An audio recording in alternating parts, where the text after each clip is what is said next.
Hey everyone, and welcome to Comics from the Multiverse, the DC Comics podcast from Multiverse TV. I am Peter, and with me is Matt. Hey, what's up? And, wait, Matt, do you have a Doomsday Clock issue today? If we did, I didn't read it, and my shop didn't give it to me, so I'm going to be very upset. Damn Connor, now I associate him being absent with getting Doomsday Clock, so now I feel like I should have a Doomsday Clock issue. Yeah, he's that layabout. When he told me he couldn't make the show this week, my first thought was, but Connor, there's no Doomsday Clock this week, you have to be there. This guy. Short story is, Snow has delayed his travel to and from wherever. I don't know if he's working or earlier today or if he was grocery shopping, but whatever he does on a Saturday, the snow made it difficult for him to get back in time, so we had to go without him. He should be back next week though. But hey, so a pair of us here, and what are we talking about this week? Obviously it's comic books, but what comic books? We're talking about Detective Comics 976, Action Comics 999, Wonder Woman 42, Flash 42, Supergirl 19, New Superman, the Justice League of China number 21, Mr. Miracle's back with number 7, and I also read Sideways issue 2 to give some thoughts on that. So those are the books we'll be talking about this week. You know how we've been joking recently that there's been a lot of news, and every week there's like another big batch of news that's like a proper good 20 to 30 minute discussion of news. So there's no news this week, right? We can just jump right into comics. Here's the funny thing, Matt. Coming out of this week, because the solicits are due on Monday, right? Mm-hmm. And usually the week before solicits, we always get the new things that are in the solicits. They always put them out early. So if there's any issue ones... The pre-solicits. Yeah. Anything they're announcing, they'll put out the week previous, right? So I was expecting, given that we're getting the solicits for June, and No Justice is in May, I was thinking, okay, we'll definitely have news this week because they'll be announcing whatever the Justice League books are that are going to start in June, right? Makes sense. Right. Instead, we didn't get any of that. In fact, someone asked Scott Snyder on Twitter, and he said the announcements for those are starting next weekend, which is weird because it's after solicits, which means they're not starting until July? I don't know. Bizarre. But instead, we got a bunch of other announcements which we did not know about and couldn't have predicted, and that's what we've got to talk about today. So things are happening. But that said, we did get a leak. There is a Justice League related leak which we can discuss. Yeah. That's coming up in a second. So just to go back to the lack of Justice League announcements, I have just a smidge of a maybe idea of a theory. Okay. The first one's still starting in June, but because there's precedent now, because they told us Man of Steel issue 1 was coming in the last week of May, and then it wasn't in the May solicits. And at the time, I think we just said, oh, well, maybe it's been delayed a week. No big deal, whatever. However, one of the things they announced in this batch of announcements is a May book. It's coming out in the last week of May, even though we already had solicits for May. So that's 2 books now, at least, that are coming out at the end of May that didn't come out in the solicits until June. Okay. So I'm just saying there's now a precedent for them sneaking in a book for the previous month, even though we've already got the solicits. So I like this. It's keeping us on our feet. Gone are the days of broadcasting the death of Johnny Storm on a Monday when comics are out Wednesday, and now we're just like, oh, hey, that new thing you're excited for? Well, surprise. Yeah, I don't know. It's getting harder to predict. So I'm not expecting all of them, given that I'd be surprised if they launched like 3 or 4 books in the last week of May or June and not told us about it till a month late. But I'm kind of expecting the Snyder one to start, and then maybe the others will start in July, and we'll go from there. But let's get into stuff. So we'll start with the Justice League thing first, because this was a leak. This was not intentional. Penguin Random House, which is just a bookstore basically. It's a book catalog. Yeah. Got a couple of early solicits. The one that was less exciting, although still interesting to mention, is there's a Harley Quinn Volume 1 coming out in October by Sam Humphries and Mirka Andolfo. So it looks like Humphries might be taking over Harley Quinn, should that prove to be correct. That'd be cool. Probably not going to check it out because it's Harley Quinn, but... Well, the going theory is that this one's going to be closer to the actual, continuity and not just some random side comedy thing. So, right. Yeah, let's see. I wonder if that was like what tempted him away from Nightwing. I wonder if like he was going to stay in Nightwing and then he just likes Harley Quinn more because... Or maybe he just got the yips. Some people can't write their favorite character. Like they get intimidated, and Harley Quinn's more his speed. Because we know he's a decent writer. You know what I mean? I mean, maybe like Green Lantern for so long, and a good chunk of Stuff his with Nightwing Nightwing. arc's been really good. It's just kind of been hit or miss. So, Exactly. but hey, so that was a smaller thing. The bigger thing, of course, was that Justice League Volume 1 by Scott Snyder was put up there with an image. It wasn't finished. It was just the pencils, but there's an image of the team. Also, here's the interesting stuff. Jim Chung, who has been a Marvel artist for a long time. In fact, he drew the cover banner for their Fresh Start reboot or relaunch, or whatever you want to call it. Which one? The one that's coming up, the newest one. Okay, but like the one from last week or the one from this week? Wait, there's been one last week and this week? Well, it's Marvel. I'm just taking a shot in the dark. Oh, okay. No, seriously, the recent one. He's still solicited for a couple of Marvel books as well, because he's solicited for Marvel's 2-in-1 number 6, which is a couple of months away, and also Amazing Spider-Man 600. So, I mean, they're both in the next couple of months, so it might be done after that with Marvel, but it's hard to tell. I mean, I feel like the days of exclusives are almost done with so much crossover. But it seems like they locked down artists. So I don't know, Matt. Like DC in the first year of Rebirth locked down like a lot of talent. Almost every week we were coming in here and talking about a new exclusive person. Yeah, true. I forget about all that. It's hard to keep it up to date with.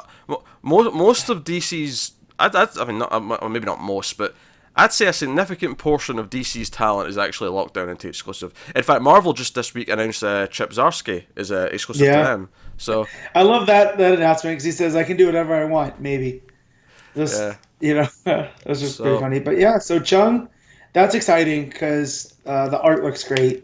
Oh, just it does. The pencils. Obviously, we'll get to what's in the image in a second because that's probably the juiciest part. The other little interesting tidbit. Now, I'm tempted to say this could be a mistake because, sometimes these early listings that go up on Amazon and stuff can be a little bit rough in terms of the details.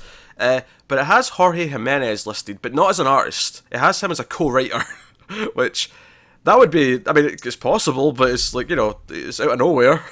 Yeah, like a good RKO out of nowhere. Matt with the wrestling reference as always. Of course, I got to. But yeah, I mean, if they're gonna do, we know that Justice League's double shipping. It has been since Rebirth. So if we're gonna have, not necessarily alternating issues, but alternating arcs, like. Yeah. Well, hold on. So you're jumping to the conclusion then, and I admit this is a fair thing to maybe guess at this point. Yeah. Is that he's not actually a co-writer? He's meant to be in the artist slot, and they've just put him in the wrong place. That's possible. That is definitely possible. Which would lean to it being double shipping. However, because obviously one of the things was with Superman and Action going single and Nightwing going single, so maybe more times will go single, maybe Snyder's Justice League will be single. However, I want to point out that this volume 1 is scheduled for November. If this is single shipping and it is starting in June, then the 6th issue, which is the last issue that's in the trade, wouldn't be coming out until the month of November. So unless they're switching to a Marvel schedule where they have the issue out in the trade like right after it in the same month, there's no way this isn't double shipping. Yeah. So and worth mentioning as well, that Harley Quinn book this up is for October, so that's probably still double shipping based on that. Yeah.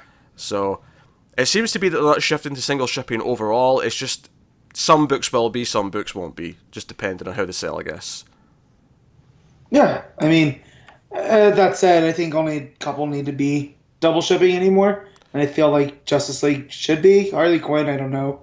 That'd be weird. I think Harley Quinn just sells to so many. I think Harley Quinn sells to a lot of people who don't buy anything else. So Harley Quinn does really well. It's got people who go to the comic shop just for Harley Quinn.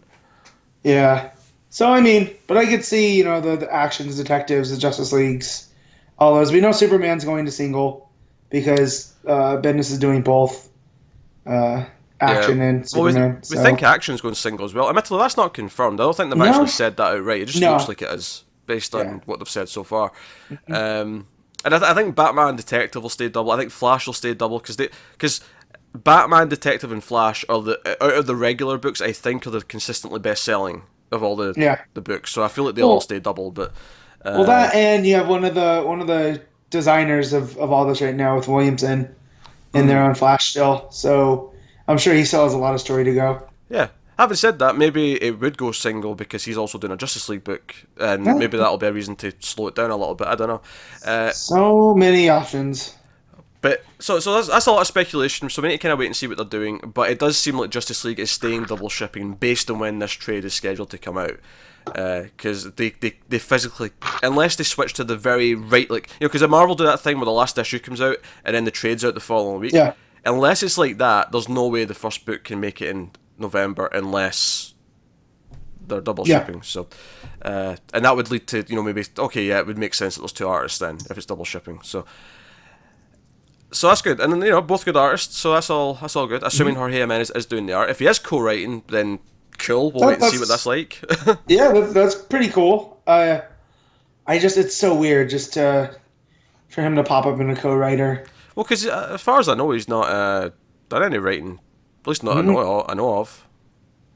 Yeah. Not that I've read anyway. So. No, me neither. He's not one of those like Lemire guys that kind of does his own thing, you know, in the indies, and then he gets signed. Or even like a Tony Daniel who's done some in the past that wouldn't be completely shocking. That said, I'd rather he stay in the art because he's a good artist, not so hot in the writing. So let's get to the juicy part of this though, because I know Matt's been sitting there chomping at the bit waiting for the juicy stuff.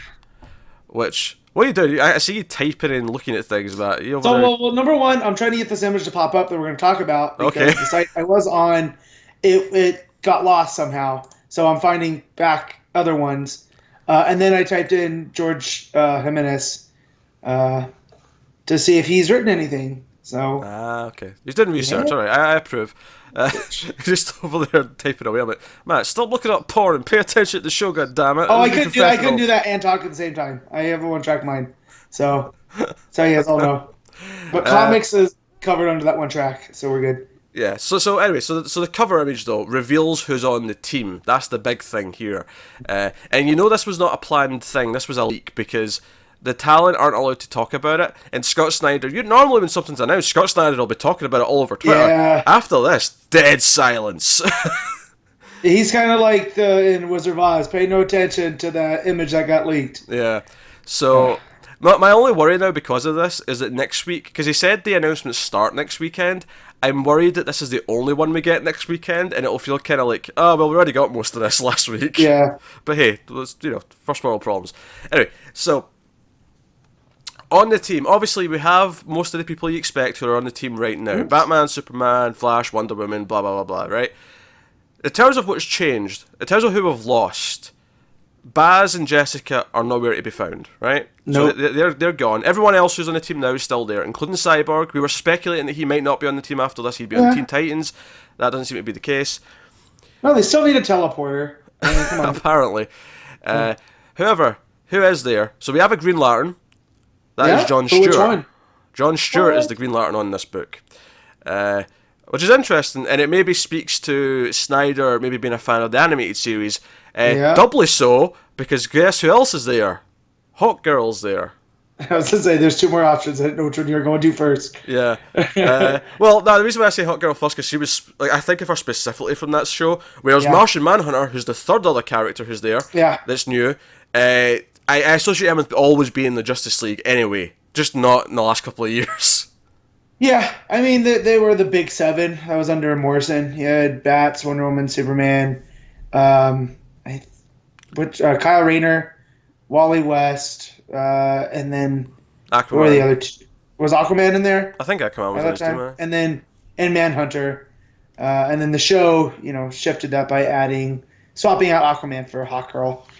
Because it was a sausage fest, so yeah, fair enough. Yeah, exactly. You need another female character, and then they swapped out Rayner for John Stewart. A little more diverse, but from reading, we'll talk about this when we get to Howlin' Pals. It feels already that there's a shift in John Stewart. So whatever goes on in No Justice, it would make sense for him to join in with these guys. Yeah. Okay. Just you said Howlin' Pals. Are you talking about that this week? Yeah. Let me add that in. What issue is it? Oh man, I want to say 40. 40, I think. Yeah. Let's see. And of course, Comixology closed on me. This tech. I think it's 40. Yeah, because everything else is at 42 this week, so that's at 40. Okay, cool. Come on, Comics Out. Fine. I want to correct Pete. I like when he's wrong. Sorry, I'm right. Damn it, he is right. Yeah. All right. But anyways, yeah. That shows how little you pay attention at the start when I'm listing all the books. You never noticed I didn't mention it. Yeah. Well, I was going to briefly talk about it, so you weren't talking about multiple things back to back, like sideways. You know. What, you mean that one thing? Yeah, that one thing. You just roll all over the place today about. I'm just winning left, right, and center. You are, but usually you talk about Titans, or you used to. So it used to be Titans. I didn't read it this week, but I'll read it for next month because next month is the last issue. At least maybe it'll be back after No Justice, but we're expecting something different. So I'll talk about it next month. Anyway, so interesting team. I'm definitely happy about Hawkgirl and Martian Manhunter.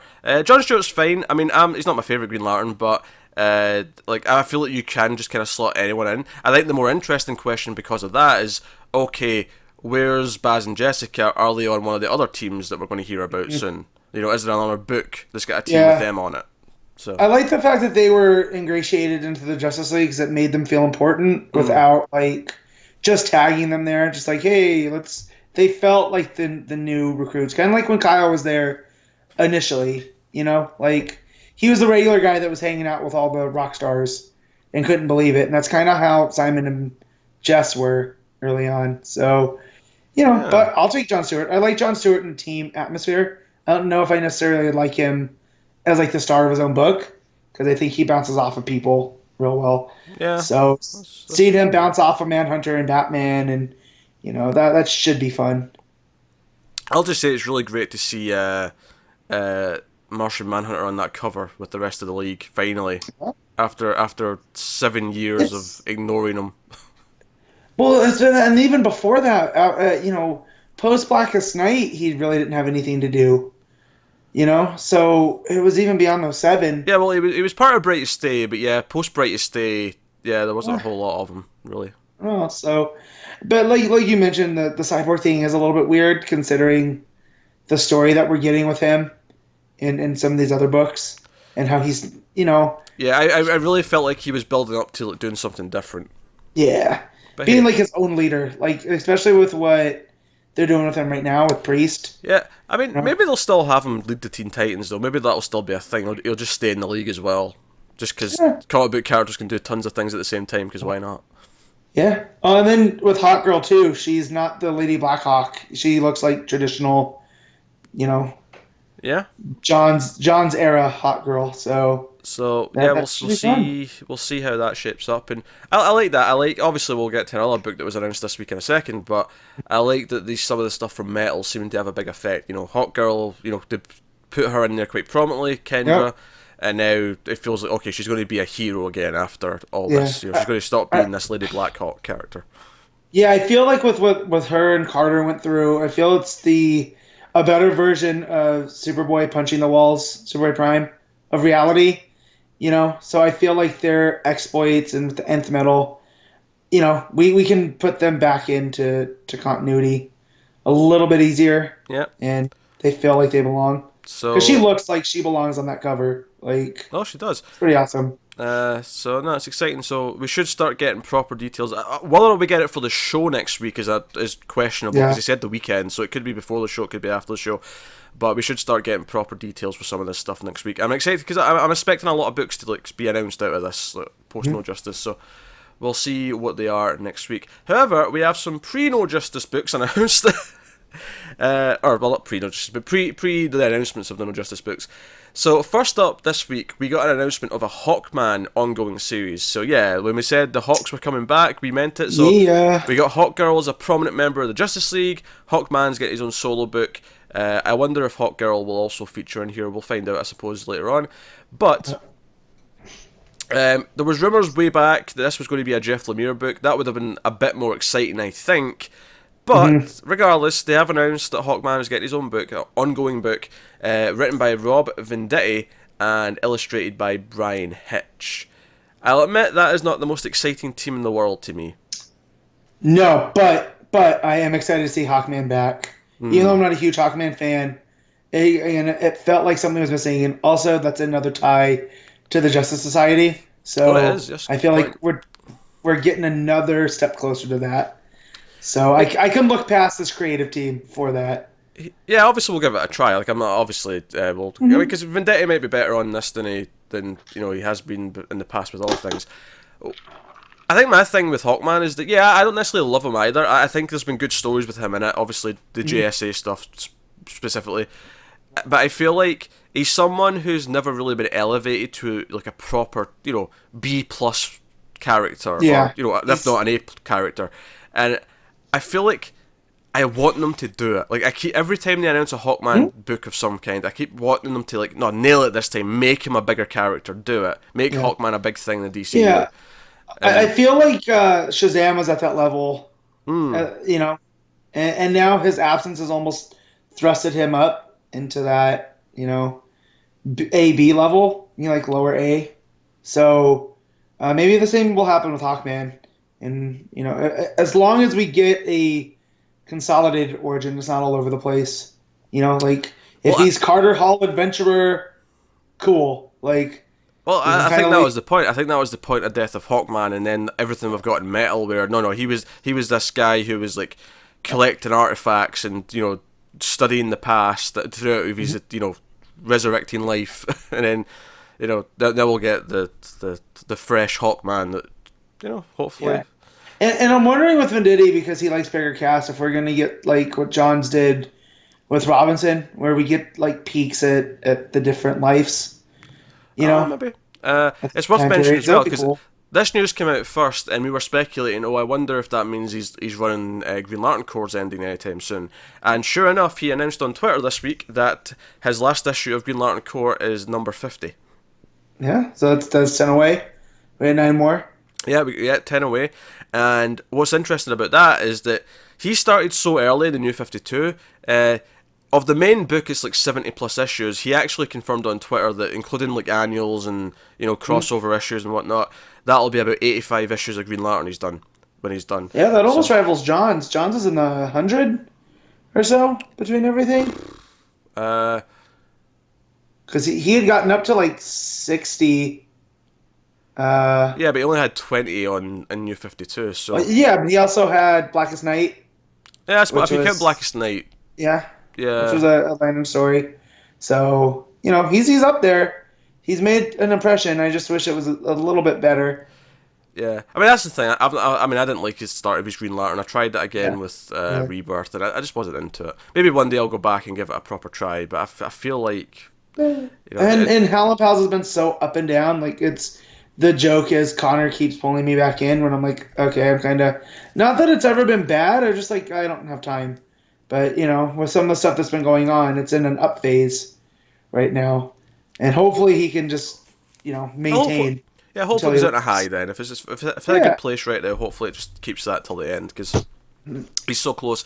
But that's interesting. It means that, if that book keeps going, and it might not, like, with Simon and Jessica not being on the Justice League, and then this run coming to an end, it makes me wonder, will the Green Lantern books also look quite different come June, July? I always feel we'll always have a Green Lantern, like, solo book. Oh, absolutely, yeah.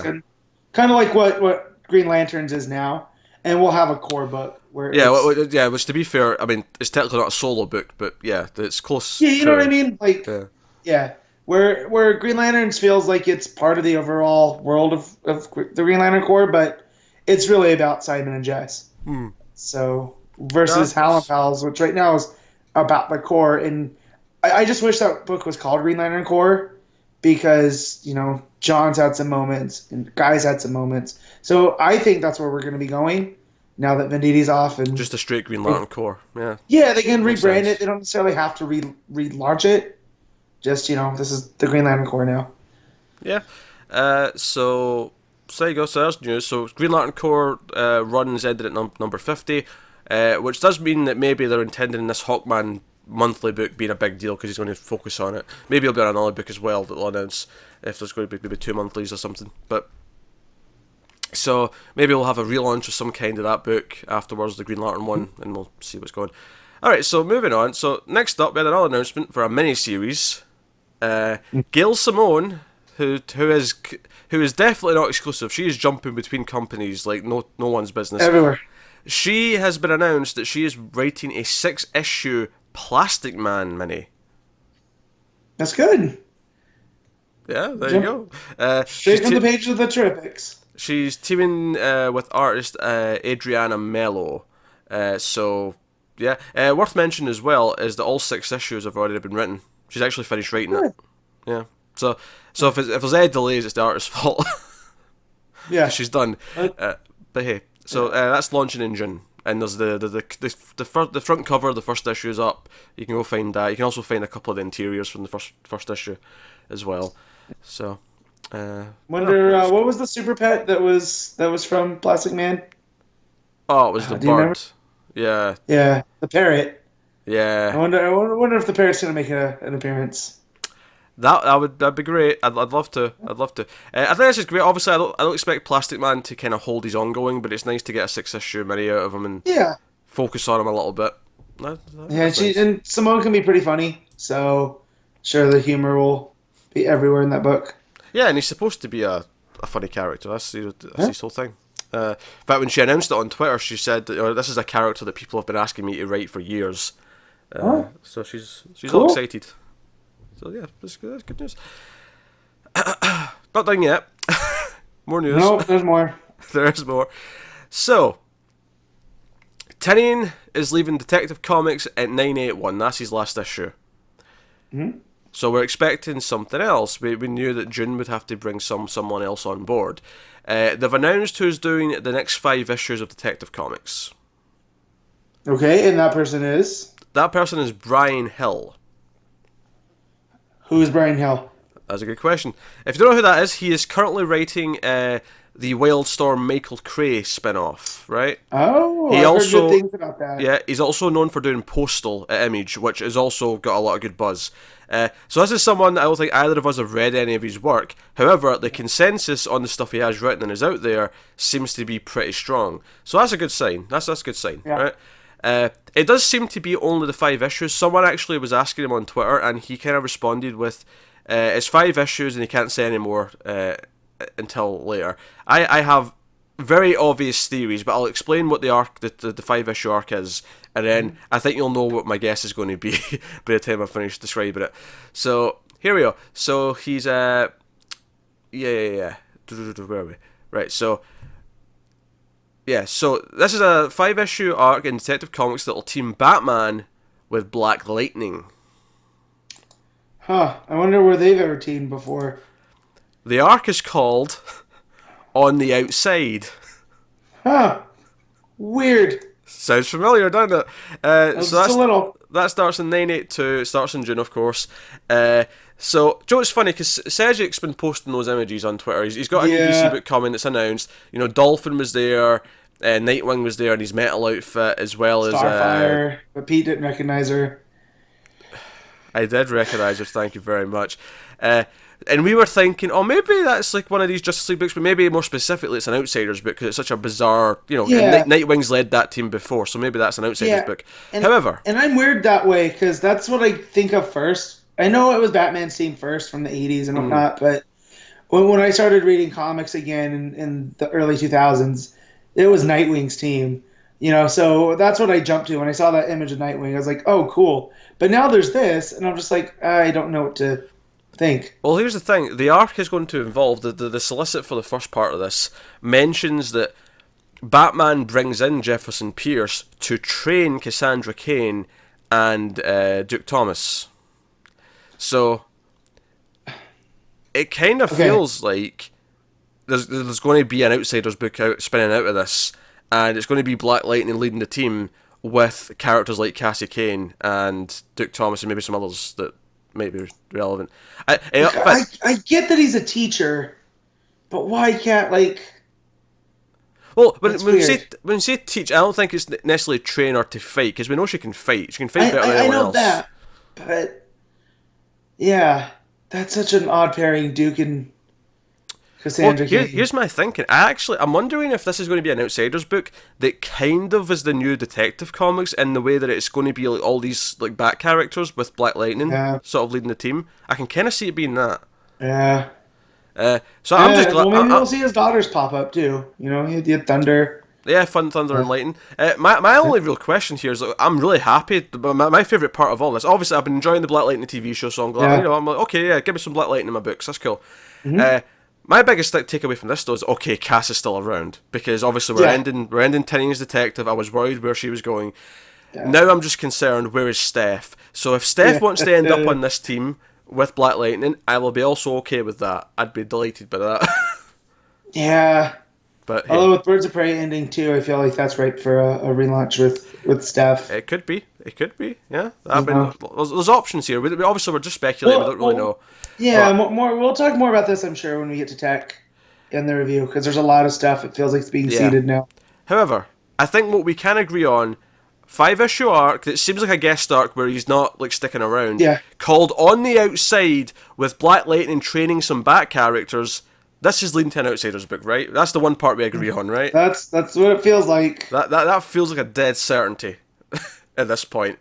But hey, maybe we'll be wrong. Maybe they'll swerve us and they'll do something else. But that's what I'm feeling right now. This is leading to an Outsiders book of some kind with Black Lightning, and then some of the characters from Detective Comics, where Detective might go back to be a bit more, I don't know. While Batman's doing the marriage and stuff, maybe Detective will become the classic Batman on his own kind of detective-y stories or something. I don't know. Yeah. Although if you want to see me lose my mind, Katana shows up at the end of that first, and you get Katana and Cassandra Cain together, and my brain explodes, and that's it. So. All right. My only final point I want to make on this is I've got a feeling that obviously this is starting at 982. It's 5 issues. It'll go up to 987. At that point, there's 13 issues till 1000. I have a theory that I don't think they're going to start whoever the next big run's going to be until 1001, like Bendis on Action. I feel like it might be a couple of guest arcs until we get to like 999. Yeah. And then we'll have a big 1000 issue like Action, and then we'll start whoever the next big run's going to be with 1001. That would be my guess at this point. Yeah. But hey, because I don't think anyone wants to have the middle of the run be Action 1000 or Detective 1000, right? Mm-hmm. You know, I feel like they want that as a new starting point for everyone after 1000. Yeah. So, so that'd be my guess there. All right, still not done. Jeez. A lot of news this week. What do you want? So, what do we have next? Well, so we have news that issue 48 and 49 of Batman are going to be this like sort of pre-wedding kind of thing. It's called The Best Man, parts 1 and 2. Seems this is going to be the story that's set up in the what was it called? The magazine that's got all the different shorts. Yeah. You know, the 25-cent one. Mm-hmm. I was talking about. Yeah. The free comic book day stuff. Yeah, that one. Yeah. And it's one of the stories in that is a Tom King Batman story where the Joker finds out that he's getting married, and this seems to be the two-parter where Joker's going to sort of interrupt everything. There's a great cover from of course, he wants to be the best man. I didn't even think about that. Yeah, and it's the cover that's out for issue, I think 48, is Joker like whacking like a chessboard, and all the pieces, like one's Batman, one's Catwoman, and then like one Batgirl, one's Nightwing, but it's him like, you know, just angrily smashing the chessboard. It's a really good cover. I mean, you expect it from Janin, but it's great. So, right, so that's the 2-issue thing that's leading up to issue 50, which is going to be the actual wedding issue. Right? They're making a big deal. They're doing a wedding album hardcover, I think, later in the year of just art, which they did did it for Lois and Clark, I believe, back in the day. Yeah, they did. That's what I was just saying. I feel they did something special for Ollie and Dinah too, but nothing that's extravagant, because I mean it is Green Arrow, not Batman. So, but yeah, well, that makes sense. Wonder Woman and Steve tying it out. We can do a big win thing for them. As soon as he stops calling her Angel all the damn time. Oh man. Because actually, we forgot to mention last week that they put out like the 2 variant covers of like one's like Bruce in his suit, and then one's Selena in her wedding dress, and they're making a big deal of it.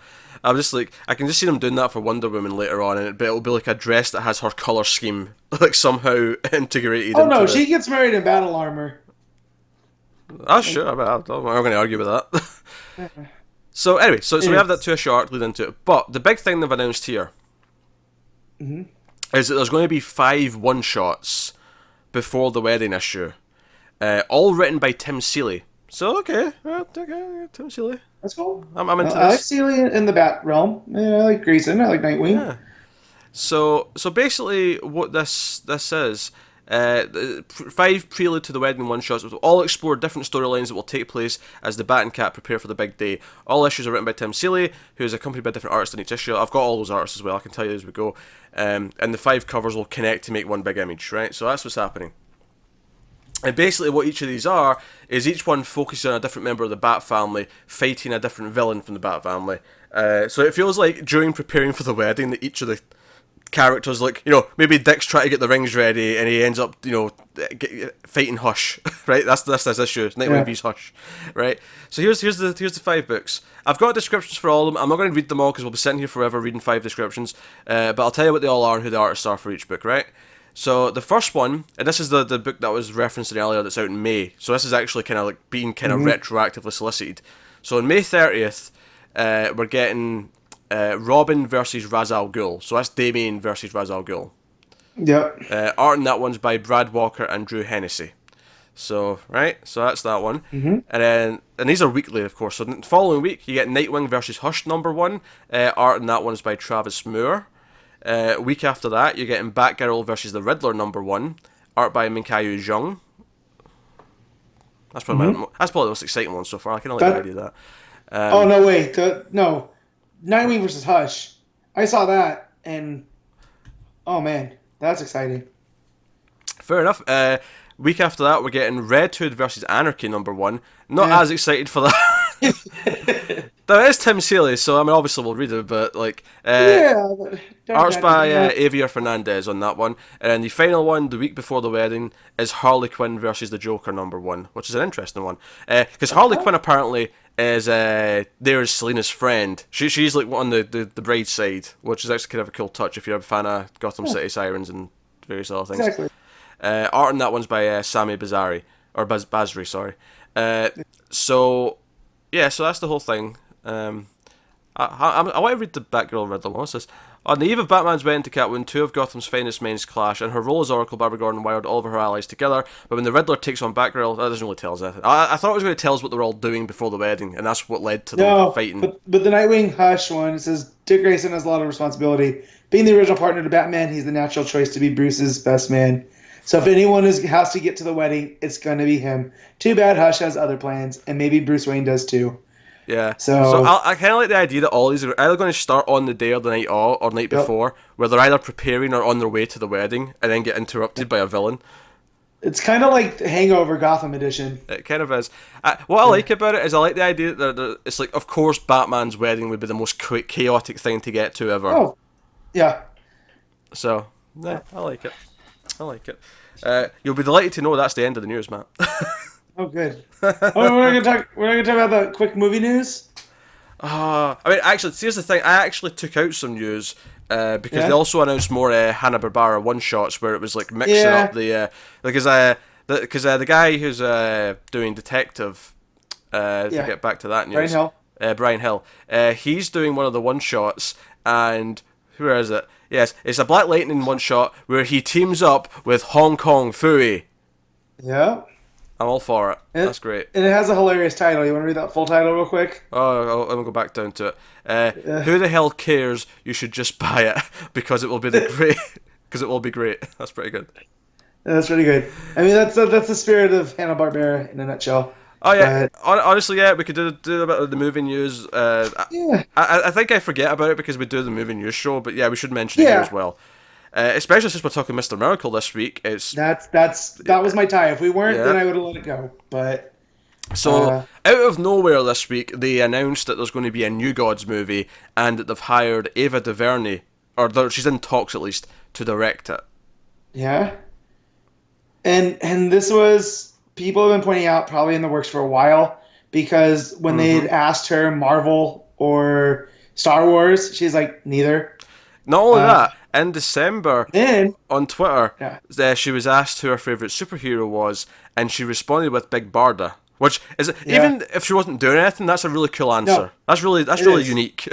I like that. And so, I've yet to see Wrinkle in Time. I probably won't make it to the theater, because now we're hitting the glut. Summertime is is starting earlier and earlier every year. Oh yeah, we've got weekly big movies to review, Matt, for the next like 4 Yeah, weeks. I know.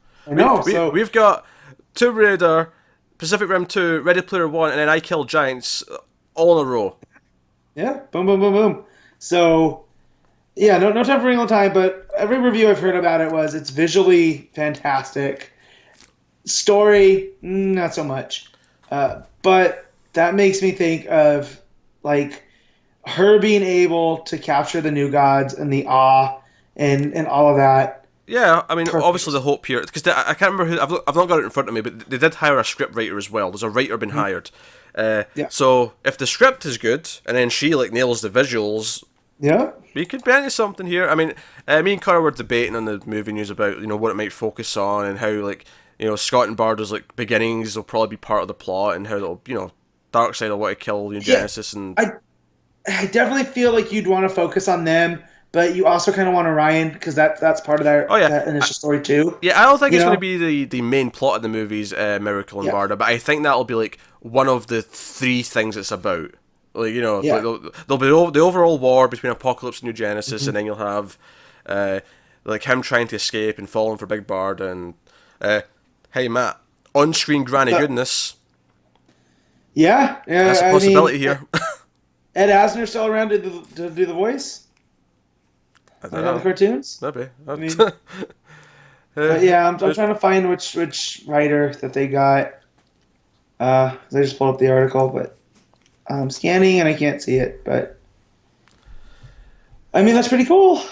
I'll comment the rest. Oh no, I'll open up my movie news document and I'll check. I got it. It's Cario Salem, who did Chasing Mavericks. So we'll see. But if it's gonna work with DuVernay, and she is a big fan. I mean, who throws out Big Barda? Even if you were planning on this, like, yeah, that just tells me she is a fan. So I'm excited for this more so. I mean, I'm not heavily into the new gods like Timmy is, but I do appreciate them for what they are. So I definitely would love to see them on the big screen. Yeah, no. Here's hoping this all pans out and we get some sort of wacky, insane movie that'll largely be disconnected from the rest of the movie, so it can kind of just do its own thing. And that's perfect because that's the new gods. I love them when they're not like we always talk about Mr. Miracle. It feels like it's part of the DCU, but it's also outside of the DCU. Yeah. So and you can do that in the movies right now. And I'll tell you this though: if the poster doesn't say Darkseid is on it, I'm out. Yeah. Well, that needs to be the teaser poster. It does. That needs to be the one they give out for free at Comic-Con. It's just a black post that says Darkseid is. Yeah.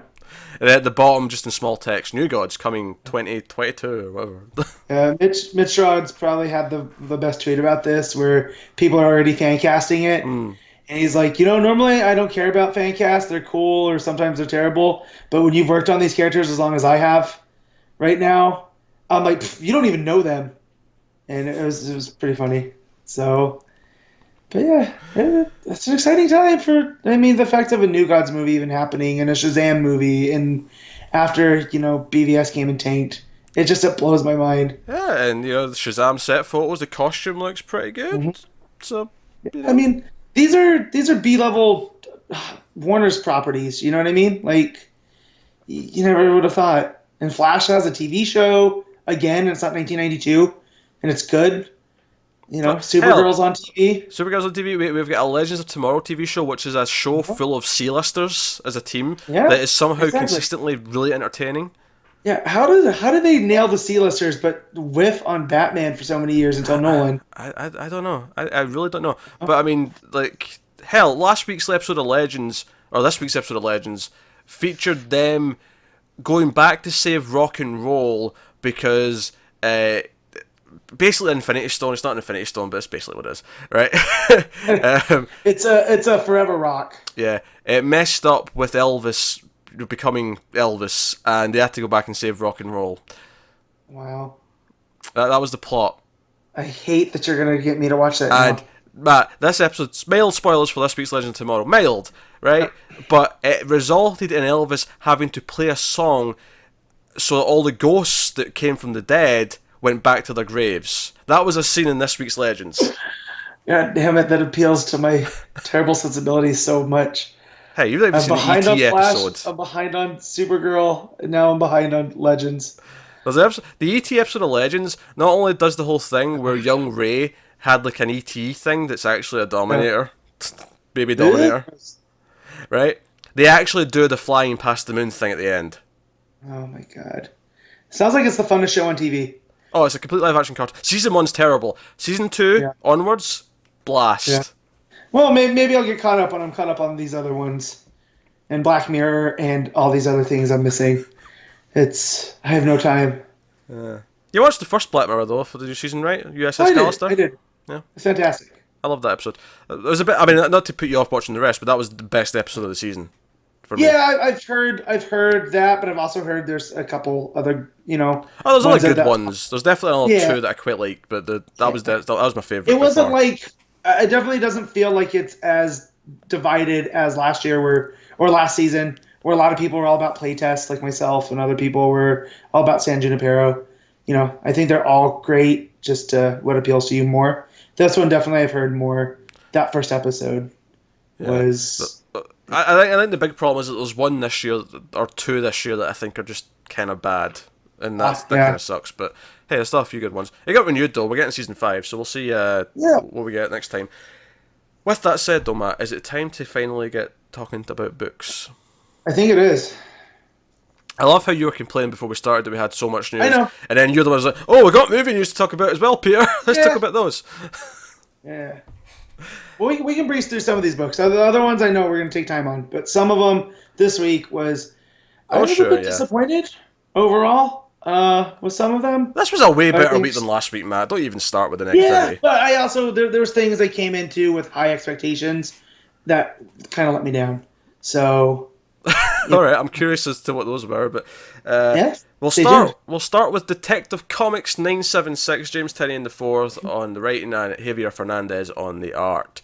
So we're still dealing with the fallout of everything that happened with Batwoman shooting Clayface.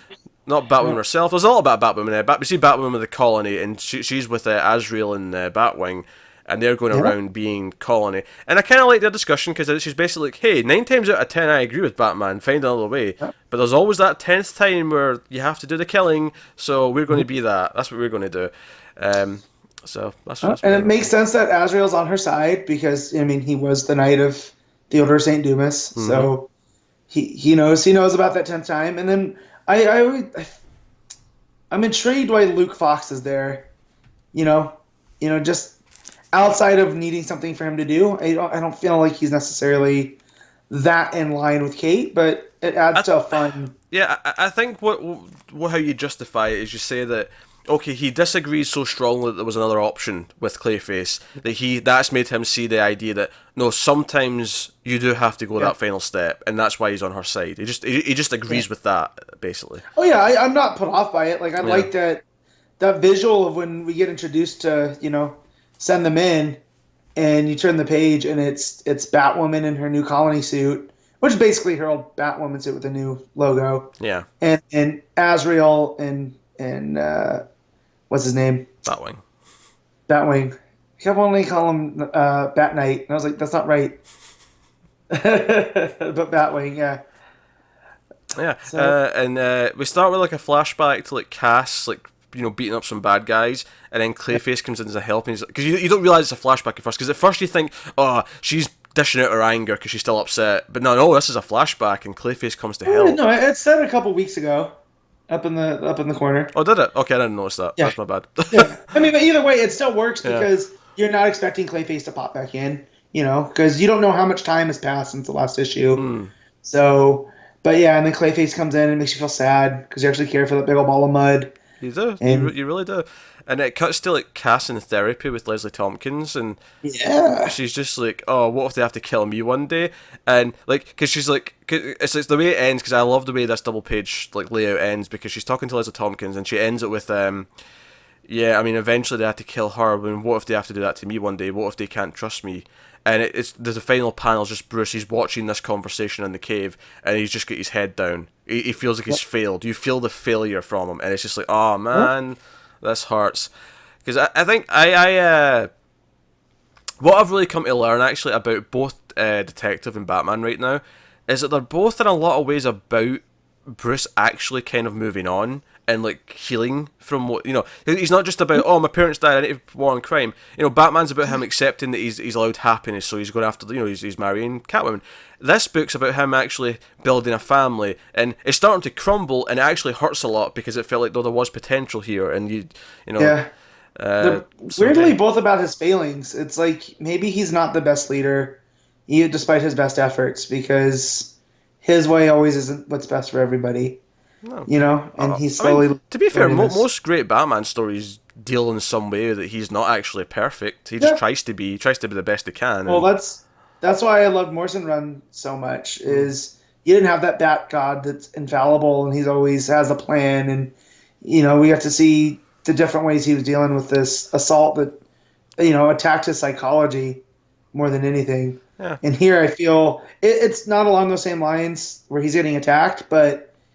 These are harsh lessons for him, where he thought he had it all figured out. I think the Bat God's okay in small doses. Like I think every so often you want him to just be a badass for, you know. Well, in big moments like Final Crisis, I'm perfectly fine with it. Like Morrison used it perfectly then, you know, and then as he was falling through time and it made his return. The problem is when it's just Bat God all the time, every time. Yeah, that's what it's an issue. But there's that Future's End issue with him that I was just like, I can't. I think there's inherently just. Like, I think all superheroes, every so often, you want them to just stand triumphant and like beat the odds no matter what. Yeah. Like, you always want those moments, but yeah. So the big thing here, of course, is that Tim is trying to rebuild the Gotham Knights again, and Bruce is basically hacked into his stuff, and he's like, "Hey, you've got this basically." I mean, Tim is not envisioning it as a dystopia, but he's like, no. This is this future that we've been hearing about. This, you know, Pax Mana. You're a sci-fi fan though. When there's a big grand society, when do they ever envision it as a dystopia? They never do. They always have utopia in mind. That's absolutely true. Road to hell's paved in good intentions, as they say. That's right. And this arc has made me gone from loving Tim to wanting to reach through the comic and shake him and go, stop. All right, listen to somebody for once. Yeah. He's like hell bent in this, and Batman's like saying, "Hey, no, like I care about what happens to you." In fact, one of my complaints with the art in the book, the art is typically very good. I do think when Batman turns around and says, "I do care about you," I do think his face is like a bit weird on that page. It feels a bit sinister, not where it shouldn't feel sinister. Yeah, it's almost got that. You know the creepy painting from It, where it's also all like stretched out. It looks a little just in a minor way. It looks kind of like that. It's weird, like a Picasso painting. Sure, but yeah, it didn't nail its exact intent, but I got what they were saying. Oh sure, I just Tim like, and again, I'm coming from a place where we know what happens with Colony and whatnot from that Days of Future Bats. And he storms off, he overrides Bruce's controls of the cave and races off. And where it's going is Ulysses shows up, who of course is his biggest fan, right? And he's like, "Hey, I've seen your future, from Bat Tim, I've hacked in and I've looked at things and I know what's happening." I mean, we know he's been obsessed. He's been creating Tim-related things left and right and whatnot. He's got one of his suits and the rest of it. But it ends with the OMAC symbol. Like, he's like, "Hey, I know what you're going to create. Let's make OMAC together." He wants to be buddies and you said who wants it to be a dystopia. I feel like Ulysses here wants it to be a dystopia. Well, of course, but we get that. I mean, from the time you see him, he's basically Dr. Claw and Inspector Gadget sitting in the shadows in the chair. You know what I mean? Like, he is bad guy du jour. I wonder if we do get an OMAC technology that's kind of like the OMAC project, where it's in random people. Because you remember when they did the first arc with the League of Shadows, and they said that the Shadows could have been anybody. Yeah, you never know who they are. It feels like they were seeding OMAC, because that's how the OMAC project dealt with them, where they could override. There's nanites that could overwrite your DNA and turn you into an OMAC. So that'd be cool if that's kind of what they're hinting at. But yeah, Tim, I don't like him being shitty. Like, I liked him as the smart kid that, wants to do good. And here it's like he doesn't care about doing good. He wants to be right. And I always, Honestly, drives me nuts. I feel like this time in Detective, more than anything, said to me that Tim really doesn't want to be a hero anymore. He wants to retire and do other things. And I wonder if, like, yeah, well, like, send him off to college for a bit. Maybe we could get like a Veronica Mars style book with Tim at college solving cases while he's learning. Yeah, even a mini or whatever. That's just him Yeah. at Ivy University and No, strange things are afoot. no costumes or capes or anything like that. But No. he's still a detective, so he starts helping in a Veronica Mars style way. I could see that being fun. Yeah, and because you kind of want him. You know that he's the best Robin. Like for all intents and purposes. Well, hey, you should have done the Damien Tuh. Should have done. Hey, we good. And I want him to keep that. I like that he always thought he was the one to become Batman. And here it's like, well, no, I want to be bigger than Batman, and I get that, and I get the Arrowed arc, but I don't like him, and I think that's Tynion's point, is we're not supposed to like him right now, but I think it goes too far. That's fair. Overall, I think the issue's a fine issue. I love the casting Clayface stuff. I like what it's building to with the colony, and I like what it's building to with OMAC. I think ultimately, though, it's an issue that doesn't really stand on its own as exciting because it's very much setting up the pieces. Yeah, mostly it's transitional. So which is fine. Obviously, you have to have those issues, but it makes for also, like a not a landmark issue. It's just a kind of a but I do like the Kate and Colony stuff because it doesn't make it seem like it's this bad organization. It's like, no, we're gonna be what Batman Eternal was supposed to be, and that's what I think is. It's funny that this arc is titled Batman Eternal, not Internal, but yeah, it's kind of that's what Bruce wanted with the Eternal run, and Tynion worked on that with Snyder. So it's this worldwide Batman program, and it seems like it fits. They'll shoot a bad guy if they have to. Yeah, full circle. There you go. So, I guess that'll wrap up tech. We'll move on to Action Comics 999, Dan Jurgens and Will Conrad on the art. The 999 I can't get over just because it's the last triple digit, Matt. This is it. Say bye-bye. But it just reminds me of the old Hitler Reacts gif. The 999. Okay, alright, okay. Yeah. I see where we go with it. But yeah, Jurgens, it definitely feels like the culmination of the stuff he had started in the Lois and Clark book. Yeah, this was definitely better than the last arc, I'll give it that. Especially the Superman stuff. I actually really like that the Superman side of the issue is him basically saying, hey, the Phantom Zone is cruel. And Jor-El maybe had a good idea with it, but I don't think he realised how awful it was. So it's not rehabilitative, if that's even a word. Yes. But he's going to, no, Hank Henshaw was put in there, earlier on in the run. I'm going to take him out because this is not right. So he's actually saving a planet from an asteroid, but there's a mineral in the middle of the asteroid that's indestructible. So he uses that to build a cell for Hank Henshaw. So he takes Hank Henshaw out of the Phantom Zone, has a bit of a fight to calm him down, and then puts him in the cell. It gives him some of those his crystals, the Kryptonian crystals that do holograms, and he can relive memories of his family when he was happy and stuff. Interestingly, he did reference them destroying Coast City, which I thought was an interesting continuity pull. But well, I mean, Jurgens was the guy to do that too. That's true. So if anyone's gonna address it, it was him. And I also feel like I realized in this issue his affinity for the Cyborg Superman with Hank Henshaw, because I remembered he did create him. He created, the whole Death and Return of Superman was I would say 95% Jurgens. So a lot of my favorite things that have come out from Connor Kent to Booster Gold are Jurgens. So it makes sense, he'd want to put a cap in some of these things. And here he does with Henshaw, and I like the arc, because this even works with pre-Rebirth, pre-Flashpoint Hank Henshaw as a full story. Yeah, it doesn't matter. You could read this just post all the other stuff from before New 52 if you wanted to, and it would work as a conclusion for him. Yeah. So that stuff was good because it was very Superman. It was him being forward thinking and being compassionate. And then the other stuff was Sam Lane coming for dinner and fighting with Lois about Superman. God, he's the worst father-in-law. Oh yeah, He he's is so the paranoid. father-in-law archetype. Yeah. Yeah, and John's trying to keep the peace, and it's not working. And Clark kind of shows up and is like, "Hey, you're supposed to be, John's grandfather. Let's sit down and have dinner." And it ends with them having dinner. I didn't like the Lois and Sam stuff as much, mainly because I feel like I've seen the conversation so many times It's at the this point. same one every time. Yeah. Yeah.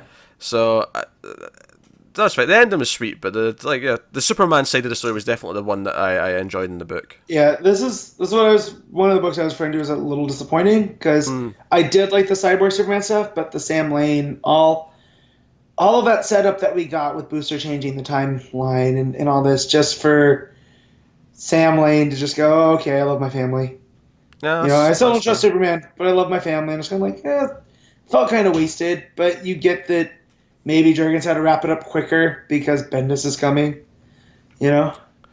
Bendis is coming. Yeah. I mean, to be fair, I feel like it wouldn't matter who was next. I think whoever was next was going to start at 1001. You think so? You don't think they were just going to let Jurgens go? Nah. I think it was going to be a fresh start. Well, then that upsets me a little bit more that he knew this was his end point, and this is how it's still. Yeah, I don't think there was ever a thought in his head that he was going past 1000.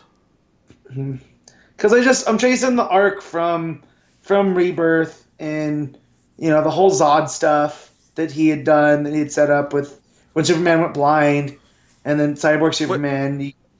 Which is fun. The funny thing about the Zod thing that the Zod and his family is kind of left dangling for whoever wants to pick that up now. Yeah, well, that's in Howlin' Pals. They're dealing with that right now. Oh, interesting. So, okay. But yeah, so the art was okay in this. Like, I wasn't blown away. It was fine. But it was just a lot of the Kent's apartment in Metropolis. Yeah, honestly, action pretty much since the starts bounced around good, not great, but good, okay, mediocre, occasionally a little bit bad. Like that is, it's been just if you're doing a graph of the quality, it's just been up and down all the whole way through. Yeah, I go back to like when you had those guys that were gonna kill Luthor because he was gonna become the greatest threat to the universe. Like I really like that stuff. The Doomsday stuff at the beginning was okay too, but yeah, it's been kind of just coasting along. I've never been, super down on it, but I also never been really super high on it. So, it's just it rides that midline, I think. So hey, but I think we'll move on then. So that's Action 999. Next time we talk about Action Comics will be issue 1000, which is getting a special episode to itself because our episode 100's the same week, so we're doing that and then we're doing episode 100 with the regular books and a little bonus thing that we'll do. Worked out perfectly. 52. Weirdly. I know, it's bizarre, right? So let's move on to Wonder Woman number 42. Now, obviously, we were very negative on the last issue of this. Yeah, very negative. One of our Twitter followers pointed out how all the people that Diana fought were some part of Super Team from Wonder Woman's past, which that's pretty cool. Of Robinson to pull in there, but that's all I gained from that issue. Otherwise, that issue was a waste. Yep. And then, of course, if you like that issue, you're getting a lot more Jason this issue. Jason's around. He's got a fancy suit. He's got superior flying speed. But why? I can't remember. All right. Well, I don't care. That's how I went reading this book. Well, here's the thing though. Like, I think there's a possibility to do something with. Okay, suddenly you have this extra power or this extra thing that you don't know where it came from. We could play with that mystery, but we care so little about this character, and we were just hoping he'd be gone more. But he wasn't. He disappeared at the end of an issue and appeared at the end of the next issue. Yeah. So now we just have him around. And then they reminded us about the Deep Six BS. Like, yeah, that flashback felt kind of pointless to me. It was like, yeah, not kind of pointless. It was pointless. It was like, oh, Grail's going to show up, and they could have done it in a page instead of 3 or 4. The whole point of that flashback was, oh, I realised that Grail probably set them up so that she could look like a hero to me, and I'm like, well, that didn't need 3 or 4 pages of the fighting. How many pages? Oh, I'm going to count. I'm curious now. Go ahead, count those. 2, 3, 4, 5. It's more than 4. Oh man. Yeah, 5.5. So that's a 22-page book, right? Yeah, five. Oh no, it's not 5.5. Sorry, just 5. Right, 5 pages of this flashback. So that's almost a fifth of that book was flashback. That was unnecessary. No, it's more like a quarter.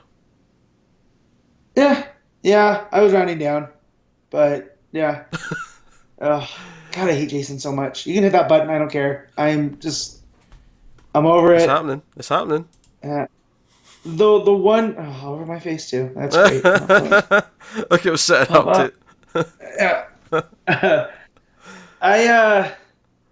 I am intrigued to who these benefactors are that he doesn't, because it could literally be anything. Oh boy, this is about as subtle as sparkles on a rainbow. But anyways, his benefactors that are mysterious. Is it another pantheon of gods?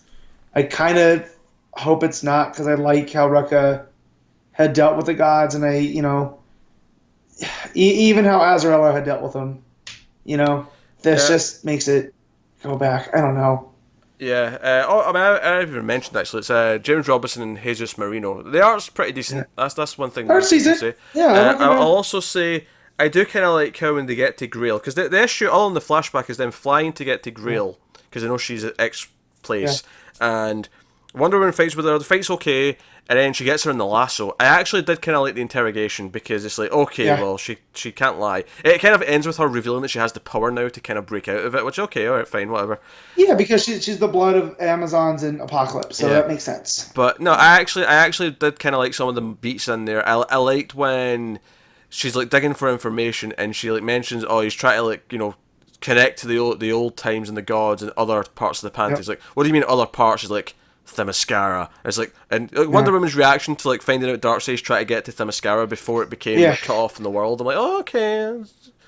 Yeah. That's and he wants an army, He's trying to get the Amazons. Yeah. And we find out, nice things the relics kind of, they channel that energy and whatnot. And, the plot's fine, but yeah.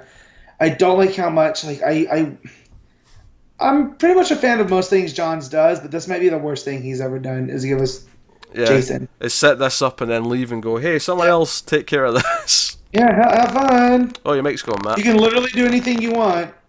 Mic's going, Matt. You're doing that? Oh. And then the book basically just ends with, okay, we don't have enough of these artifacts that we've been stealing. Argus has got all the ones that we didn't get. Let's go break into Argus. That's the cliffhanger. So. Yeah. So, I don't know. We're reading this just because we're being kind of loyal to it because it's Wonder Woman, and we're hoping that they announce a new team soon. Hopefully, with all these other new books and changes coming in like June, July, we finally get the announcement of, hey, new run on Wonder Woman by so and so. Yeah, I feel so stupid for complaining about Shea Fontana. I'm gonna say this every week. Yeah, you wish we had Shea Fontana back. I do, because at least while it didn't appeal to my sensibilities, it was still a little bit fun to read. Like there was a Saturday morning cartoon. Oh yeah, I liked there was a couple of issues that introduced some ideas I wasn't big on, but there was like 2 or 3 of those 5 issues that I thought were genuinely fun issues. Yeah, and I'll take that over what we're getting now, and I feel like the only thing that's keeping me getting this every single week is my collector mentality of, well, I have 42 issues.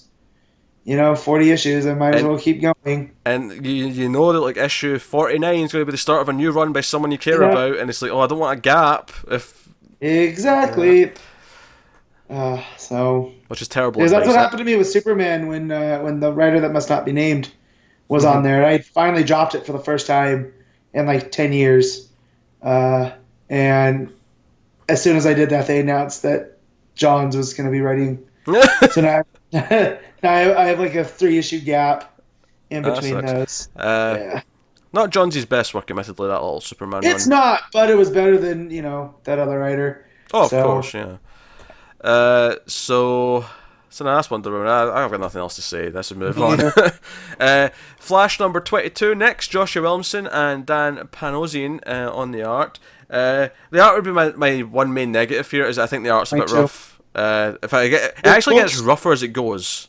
I don't know. There's certain parts where it looks really good. Like the Grodd in the beginning looks terrible, but there's Grodd in the middle where he's with Negative Flash with Mina, and it looks like a legit gorilla. Like he used photo reference, so I appreciated that.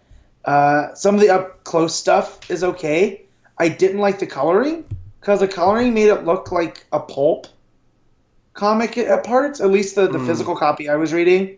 It had those dots for the color, and there was one over Mina's face where it was supposed to be shadow, but they were all those old school dots, and I was just like, oh, that's not a good look. Yeah. I don't know if that translated on the digital. I see it, and there was just a couple of pages. There was one page where Wally's running towards for lack of a better word, the camera at the top of the page. Yeah. And it just looks weird and deformed. Even the logo on his chest looks really sloppy. Yeah. His face looks bad. Like, there was just, as I was reading it, there was more and more panels where I was like, oh, what's happening here? So that's unfortunate. But speaking of sloppy with Williamson, I thought that it was Barry that taught Avery how to calm down and not phase in and out. Because here... It was, yeah. Here, she says it was Mina. And I was just like, okay, that's not correct. Yeah, I remember it being Barry as well. You're right. Yeah. So, but yeah, she says, you taught, Kid Flash how to control your thing. You taught me how to not phase in out. And I was like, no, Williamson, you were writing this. You have no excuse, man. Interesting. Yeah, I don't know how to excuse that. That's a shame. However, I did like the rest of the issue writing wise. As did I. I'm intrigued who this other Barry that, before he was hit by the lightning, because we really don't get much of that. Like, we get young Barry with his mom, and then he's Flash, right? But this one that August is talking about, like, you became a different man when you were hit by the lightning. Who was that Barry? I want to see that. Like, I'm intrigued by that. It's interesting. Obviously, it deals with the fact that Barry's kind of obsessed with getting his power back, and he kind of ignores everyone's warning. Obviously, there's young Wally and Avery are trying to talk to Mina. Mina is like just flat out evil. She's like sort of playing them along for a little bit, and she's about to zap them. Godspeed just flat out calls Barry out and he's shit. You want me to help because it gives you like a free pass because you can feel better about what you're doing if I'm helping you. So like that August, he's a perfect anti-hero here because he killed people and that's terrible. But like when he sees me, he's like, yeah. So I guess like kind of killed you. So sorry about that, but I did like that, and I like also that they tie the Speed Force back to the gorillas, and the Grodd is the one that created a black hole, and it's based off of that the wall paintings and stuff in Gorilla City that Salavar's showed Barry before. I thought that was all cool, fun Flash Mythos stuff. Yeah, and obviously Wally, dealing with the Speed God and running in, trying to stop what's happening. Of course, Barry doesn't listen. Barry uses the lightning rod. He gets his powers back. He's full page spread. I'm Barry. I'm the Flash. I'm the fastest man alive. And then he's like, yeah, you should have listened, because then the final cliffhanger is like, oh no, by doing this, you've given Grodd complete control of the Speed Storm. He is the Storm. Yeah, and we see that he is now controlling all of the other speedsters. They're all kind of like possessed with Grodd, which is, which is scary, because he used to be able to do that anyways with his mind control, right? Telepathy, but now telepathy plus Speed Force. Like, I feel like the Rogues are going to be making an appearance soon. Does Barry get the Rogues to help? I think something along those lines. They may need to. I mean, jeez. Yeah, because who could take on the Flashes? The Rogues, or maybe the Renegades from the future. Maybe that's how we'll tie that in. That they come to Barry really mess this up. Maybe. But yeah, and I also like being a Wally West guy. Like, he is my Flash. I do appreciate Barry, but the pedestal that Williamson's putting him on, where they're like, oh, he's having no problem dealing with Raijin. Oh, yeah, because Grodd's like, he has an understanding of the Speed Force. Yeah. Because he doesn't know who he is. He's like, oh, whoever this Flash is, he has this connection to the Speed Force that is different from everyone else. So that's pretty cool. And he's just doing things with ease that Barry's been having issues dealing with, and I like that. Yeah, and of course, when he shows up next to Godspeed's like, oh, who's the rookie? And he's like, rookie? Yeah, exactly. I'm Wally West, sunshine. Yeah, so I'll excuse some of the sloppiness just because it plays to my fan sensibilities. Yeah, no, that's right. No, that's a fair. I never even thought of that, but now that you've reminded me, I remember Barry being the one who's saying, "Hey, this is like how I did this," and I, think of something calm. Maybe someone will correct us. Maybe we were kind of misremembering that scene because it was like way back in issue like 3 or 4. Yeah, it was when they introduced Avery, and then she's gone on to become the Flash of China, which is cool. Like I like that they gave her that spot. Yeah, and more on that later.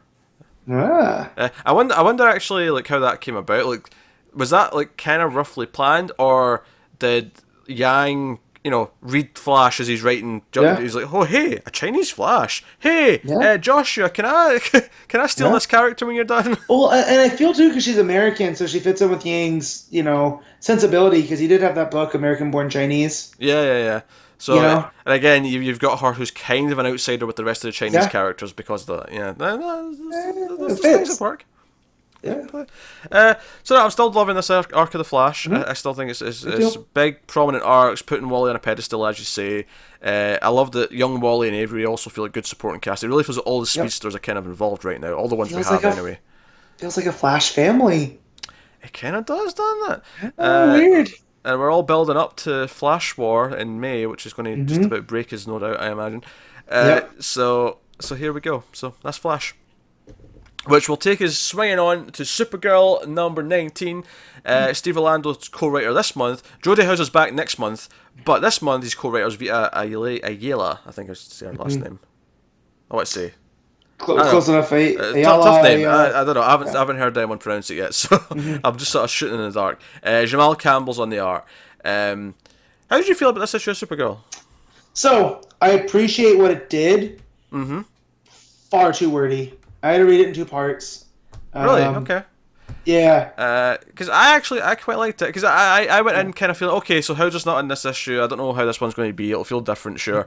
I actually think it ended up being a really nice little one and done. Obviously, there's a little bit at the start with like Bones, like just sort of like building the final story for issue 20, which is the end of the series. But the story just basically being this kid, this non-binary girl. Well, I shouldn't say that. You know what I mean? This non-binary kid. She, yes. Yeah. But she if I didn't even say she, they like have doubts about Supergirl, and Ben's interviewing her because Lee, I think the name is, Lee's been writing like a blog post like for Catco's app, right, about how Supergirl's this great person, and Ben's been having these doubts, so he goes and interviews her, and like I said her again. It's just really hard. This is hard to untrain yourself. Yeah. This is really hard. But here's what I'll give you credit. At least you're conscious of it, and you're just not. Oh, I am. No, it's just really difficult because you're so trained that everyone's one or the other. It's difficult. But anyway, so. Yeah. And Lee tells a story about how Supergirl was there because Lee was having trouble, like, getting bullied at school, hadn't told her parents, again I said her, hadn't told their parents about what was going on, and so on and so forth. And it was this story about how Supergirl saved the day and then said, hey, if you need me, I'm still going to stick around, and showed up, and they had fun together, they did various things, and gave out advice, all these other things. And it was kind of this story about how Supergirl stuck around, and it wasn't just about punching things, it was about being there and being like a solid rock. And the article that was, Lee writes later on is called Indestructible Shoulder. Yeah. It almost felt like Supergirl's pal, Lee. Yeah. And I think it was just a nice little feel-good... because this feels like the same type of story that I'd expect from Superman, and like a one-shot issue where he'd be there for some kid who was having a problem of some kind, and I think maybe if I had a criticism, it's maybe the bully who's like upset because his parents are getting divorced because his dad might be gay. Like that was maybe just a bit on the nose, that part of it. Yeah. Well, and his little buddy's like, oh, like father like son, and it was just like, all right, well.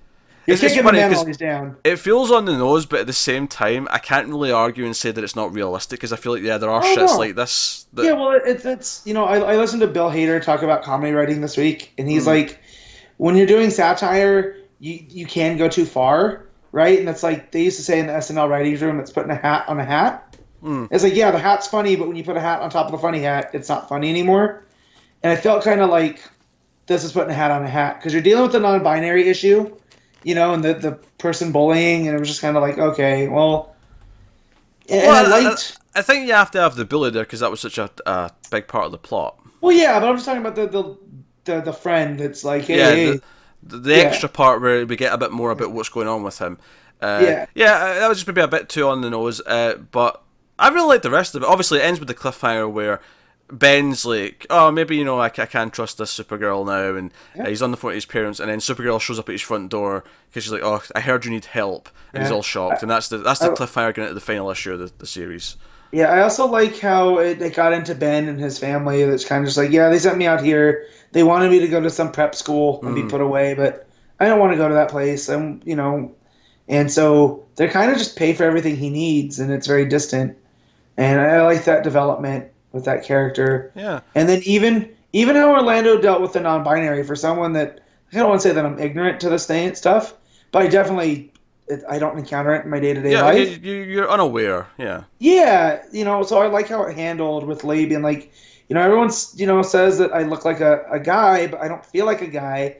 But I also don't feel like a girl because that feels wrong too. So I don't feel like I belong anywhere. And it was a really good issue at making you empathise with maybe something very specific that maybe you haven't encountered. I mean, Exactly. we certainly haven't. We had that Dead Man mini, which also encountered this stuff as well, and I was also very good at that because I felt like I'd learned a lot from that miniseries about something that I didn't know, and I feel like this kind of like came in and kind of backed that up a little bit. Yeah, definitely. And so that's the parts I like about it. But again, it was very wordy and just, but it never felt preachy. So that's why I like what was there. I just felt like It's cramming kind of like everything in. at one point Lee kind of like when Supergirl eventually shows up and like kind of like stops the bully from Yeah. attacking. I felt like Lee afterwards said, "Hey, I actually really like that you were there to back me up, but you didn't speak for me either." And I feel like that's kind of like when you say it's not too preachy, that's kind of what it's doing. It's making the point, but it's not speaking for. Exactly. I don't know. It's doing the same kind of thing. And I think it works quite well in that sense. Yeah. So no, I thought it was a great one shot. I'm sad the book's ending. Obviously, we know that she's going to play a big role in Bendis' Superman. So at least if she's a regular main character in that and she feels important there, I won't be too pissed about it. But no, what I do want going forward though is a concise Supergirl because I feel since New 52 she's jumped all over the place. I feel like she might age up a little bit for this Bendis run, but that's kind of natural. You can kind of take it. Okay, she's learned some stuff. She's aged up a little bit, but hopefully it just continues the classic Supergirl that we've kind of had going forward. So I mean, honestly, my only real disappointment, other than just that I like the book, is that I feel like that's now 2 Supergirl series in a row. They started to find their feet, and then immediately it was like, okay, that's the end. This one was better throughout than the New 52 one was, admittedly, but I feel like the stuff with Jodie Hauser and the last arc getting into this final issue has definitely been the best the book's had. Yeah, I love all the Didio stuff. So I mean, it's a shame to lose some of that. It was kind of like that School of the Citadel. I loved all of that stuff, and it feels like it's lost. But maybe they can pick it back up somewhere else. Yeah. And maybe we'll get a new Supergirl book spinning out of the main Superman run at some point when they've set up maybe a status quo that they want her to have or something. I don't know.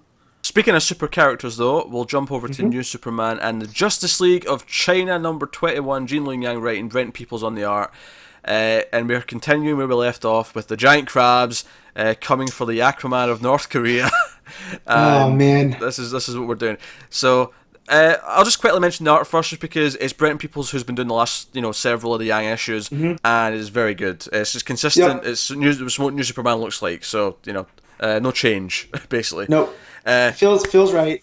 So, right. So basically, the big gag here is right. Okay, so they save our Aquaman, right, and North Korea's like, hey, hand him over, but Delane made a promise to the crabs. She was talking to the crabs and made a promise to protect them.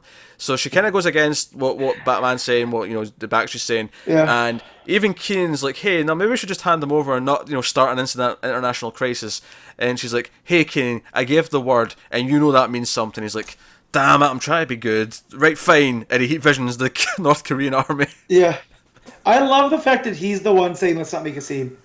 Yeah, because It's Keenan. It's Keenan, yeah. He's the one who's always making scenes, but even he knows maybe starting something with North Korea is maybe a bad idea. Exactly. So no, very very amusing in that sense. But then the gag becomes you've got Aquaman. I'm forgetting his actual name here. I'm not quite learned it yet. But he basically there's a gag where he's so used to North Korea, and Delane brings him some like soup. It's like some seaweed soup from it's Korean soup as well specifically, and it's a seaweed and broth thing, and it's with some beef in it. Very very hoity-toity. Because he feels he doesn't deserve it. Well, I don't think it's hoity-toity. I think it's just hoity-toity to him. To him, that's what I mean. Yeah. Because when he drinks it, he feels like he's going to catch a beating. He's like, no, only high-ranking officials should be able to have something so amazing as this. And Delane's like, hey, I bought that down the street for like 8 yen, right? Yeah. And he's like, what? But how? So his name is An Kwang Jo. That's what it was, Yeah, they call him Kwang Jo throughout. Kwang Jo, okay. So... And then she takes him outside. Hey, I'll show you what the shopping here is like. And they're going down the street, and he sees like someone feed a dog some like good meat, and he's like, even the dogs eat better here than the people do in North Korea. Yeah. And she's like, hey, have a Coke. It's not. I mean, they call it something else, but it's a Coke. Yeah, soda cola. Yeah, here, have a Coke. And he's like, but this is the Americans. They're trying to poison us. And she's like, hey, I'm pretty sure as long as you drink less than they do, you'll be fine. Just drink it. Yeah. And then he says that line from The Simpsons that he was saying last issue. He's like, oh, have a cow, man. And he drinks it, and he's like, oh my god, this is the best thing ever. I love what they're doing with how Yang is inverting these well-known characters and tropes. Yeah. You know? Well, yeah, because he's a fish out of water, no pun intended, but he's a fish out of water because he, instead of being like half land, half sea, I mean, obviously he's part sea as well, we get to that at the end, where all the sea creatures come in and like, basically, was it the dragon... The bones. Dragon bones of the East Sea gives him his power, and then he becomes the proper Aquaman, the dragon son, which, it's a pretty cool design, it looks cool, that's a big cliffhanger at the end. But even before that, though, he's already the fish out of water because he's from North Korea, very different lifestyle, doesn't get access to all these things. So he's opened into a bigger world, and then it's opened up even more. So it's almost like you're compounding the fact that he's now like out of his comfort zone. Yeah. Because at one point earlier on, when they're trying to like rescue him, he actually tries to run back to the North Korean army. He's like, no, if they think I deserve to die, I did something wrong, I must die. Yeah. And he runs back, and I'm like, no, come on now, Kwang Jo, come on. Oh man, it's real good.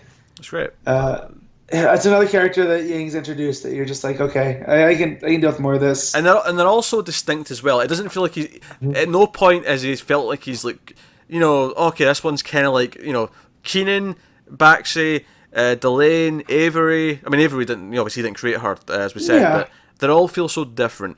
And Laney Land's still representative of those characters. Oh, sure, absolutely, Baishi's still very Batman. Daylon's very Wonder Woman. I mean, I like the fact that they address her as Green Snake.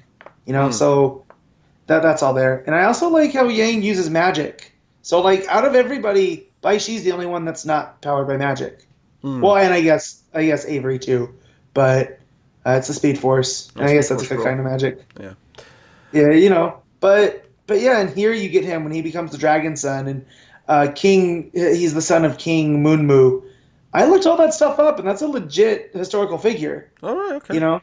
So the fact that he's pulling from history and mythology, I think maybe more. Yeah, and mythology too. Well, because again, he was this legendary figure, and I try to find this Dragon King stuff. So that might just be him, or those might be legends or whatnot. But like, there's a story of the three kingdoms of Korea, and he was king of one of them. So and it also goes to how Korea has been divided throughout history and how it is now. So what happened with the three? Did North kill the middle one? I don't know.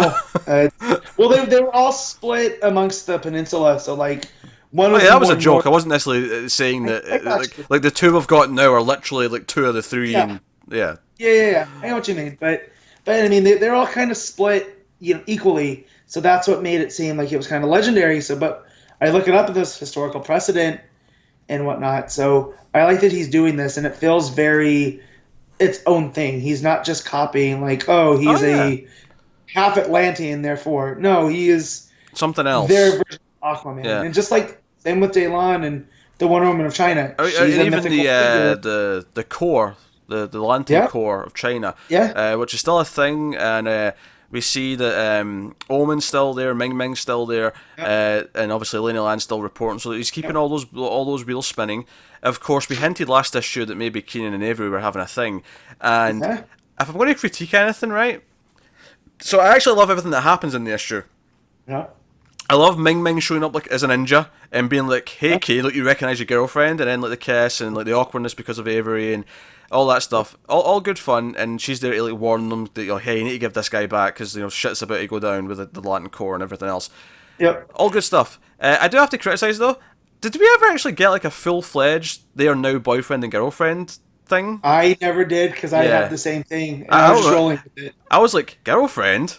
I mean, I know there was like a hint that maybe there was a crush like between them, but Yeah. I didn't remember them actually like getting together, so that was kind of a weird moment for me. But other than that, like I have nothing wrong with what happened in the issue. It was just kind of like, oh, when did that happen? All right, but hey, fun. That's still week or month in, month out. One of my favorite reads. Yeah, no, New Superman's great. I can't fault it. It's introducing so much stuff. It's constantly building its world on itself, and it's a great, mostly pretty self-contained run of just great stories and characters. So here's hoping this keeps going for a nice extended amount of time. I'm hoping it's kind of like a TV show, and when they gave him more issues after 18, that they actually like said, okay, have another 18, so that we get another nice big chunk of it before they might take it away from us. So enough to fill an omnibus at the very least. Come on. That's like the battle cry. Yeah. Enough to fill an omnibus. Please, that's what you want from a good run. Yeah. Hell, from a great run, you want multiple omnibuses, but I'll take about 36 issues, please. Thank you and kindly. So no, great. Full marks. So we'll jump over to Hal Jordan and the Green Lantern Corps number 40 next, I think. Obviously, this was a last-minute addition during the show, as you heard earlier. So I'm assuming Venditti writing, and I don't know who's on the art, so you can fill us in. Let me pull this up now. But it's more of the Jakul story with the Lanterns taking on Zod, and that the Guardians get upset with John because he sent them, but not really. That he didn't stop them. He's like, but I've told you, I'm done waiting for your orders. This needs to be done, and we didn't bring you guys back to fall into old habits. But the art was Rafa Sandoval. Cool. On this. Yeah, and the art looks great. I mean, we get a lot of, we get Space Ape, which is always a plus, because, I'm a self-parody. But he's all over this. But there's an ape or a gorilla? Oh, well. Yeah. Mass on board. That's right. But it's basically all of those Lanterns that joined up last time to go save Hal. And Kyle still has the ring, and it's making him act more brash. So he's in control, but not really. It's still Jordan. And Zod kind of figures this out and pushes him to his limits, where at that point the will leaves, and now Kyle's without the ring. So it looks pretty dire for Kyle, but at the end, Hal comes back and is like, I don't take orders from anybody, and smashes Zod. So I don't know where this is going to end, because if with the timey-wimey stuff, all that stuff that happened in Superman, they're still in charge of Jakul, so I almost wonder if this is just Zod, his thing now, where he's the ruler of this planet, and the Guardians will keep him in that sector where he can't bother anybody. I'm wondering if it's just a case of, okay, Venditti was allowed to use the Zod stuff, but he wasn't allowed to change the status quo because there's plans for something later. So it was like, okay, you're allowed to use it and do what you want, but you have to kind of keep the pieces in place. You're not allowed to take him away and put him somewhere else. He has to stay there. because that's what they want to do, is they want to put him in a science cell. Because you ain't going back to the Phantom Zone. That was way too nice. You're gonna rot in a science cell, and you'll get a kick out of this too. Is they all kind of partner off, and you have Ursa fighting Kilowog and a couple of the guys, but you have Guy fighting Lord Zod, but he won't fight him because he's a kid. He's like, I don't beat up kids. That was my dad's thing. I don't do that. And Lord Zod just beats the crap out of Guy because he won't fight back. He's like, you come back in 10 years and this is a fight. So that was pretty good. But yeah, it's mostly a battle issue. And, we get to see Kyle and his will. Like, the one cool thing that Venditti does is he shows the difference in the will of each of the lanterns, where Hal's is much more upfront and in your face. Guy's kind of along the same lane, but his is more, it's hard to differentiate between him and Jurgens, but they are different. And then you have John's, which is the, careful and meticulously planned out. So the fact that he just the architect, if you will.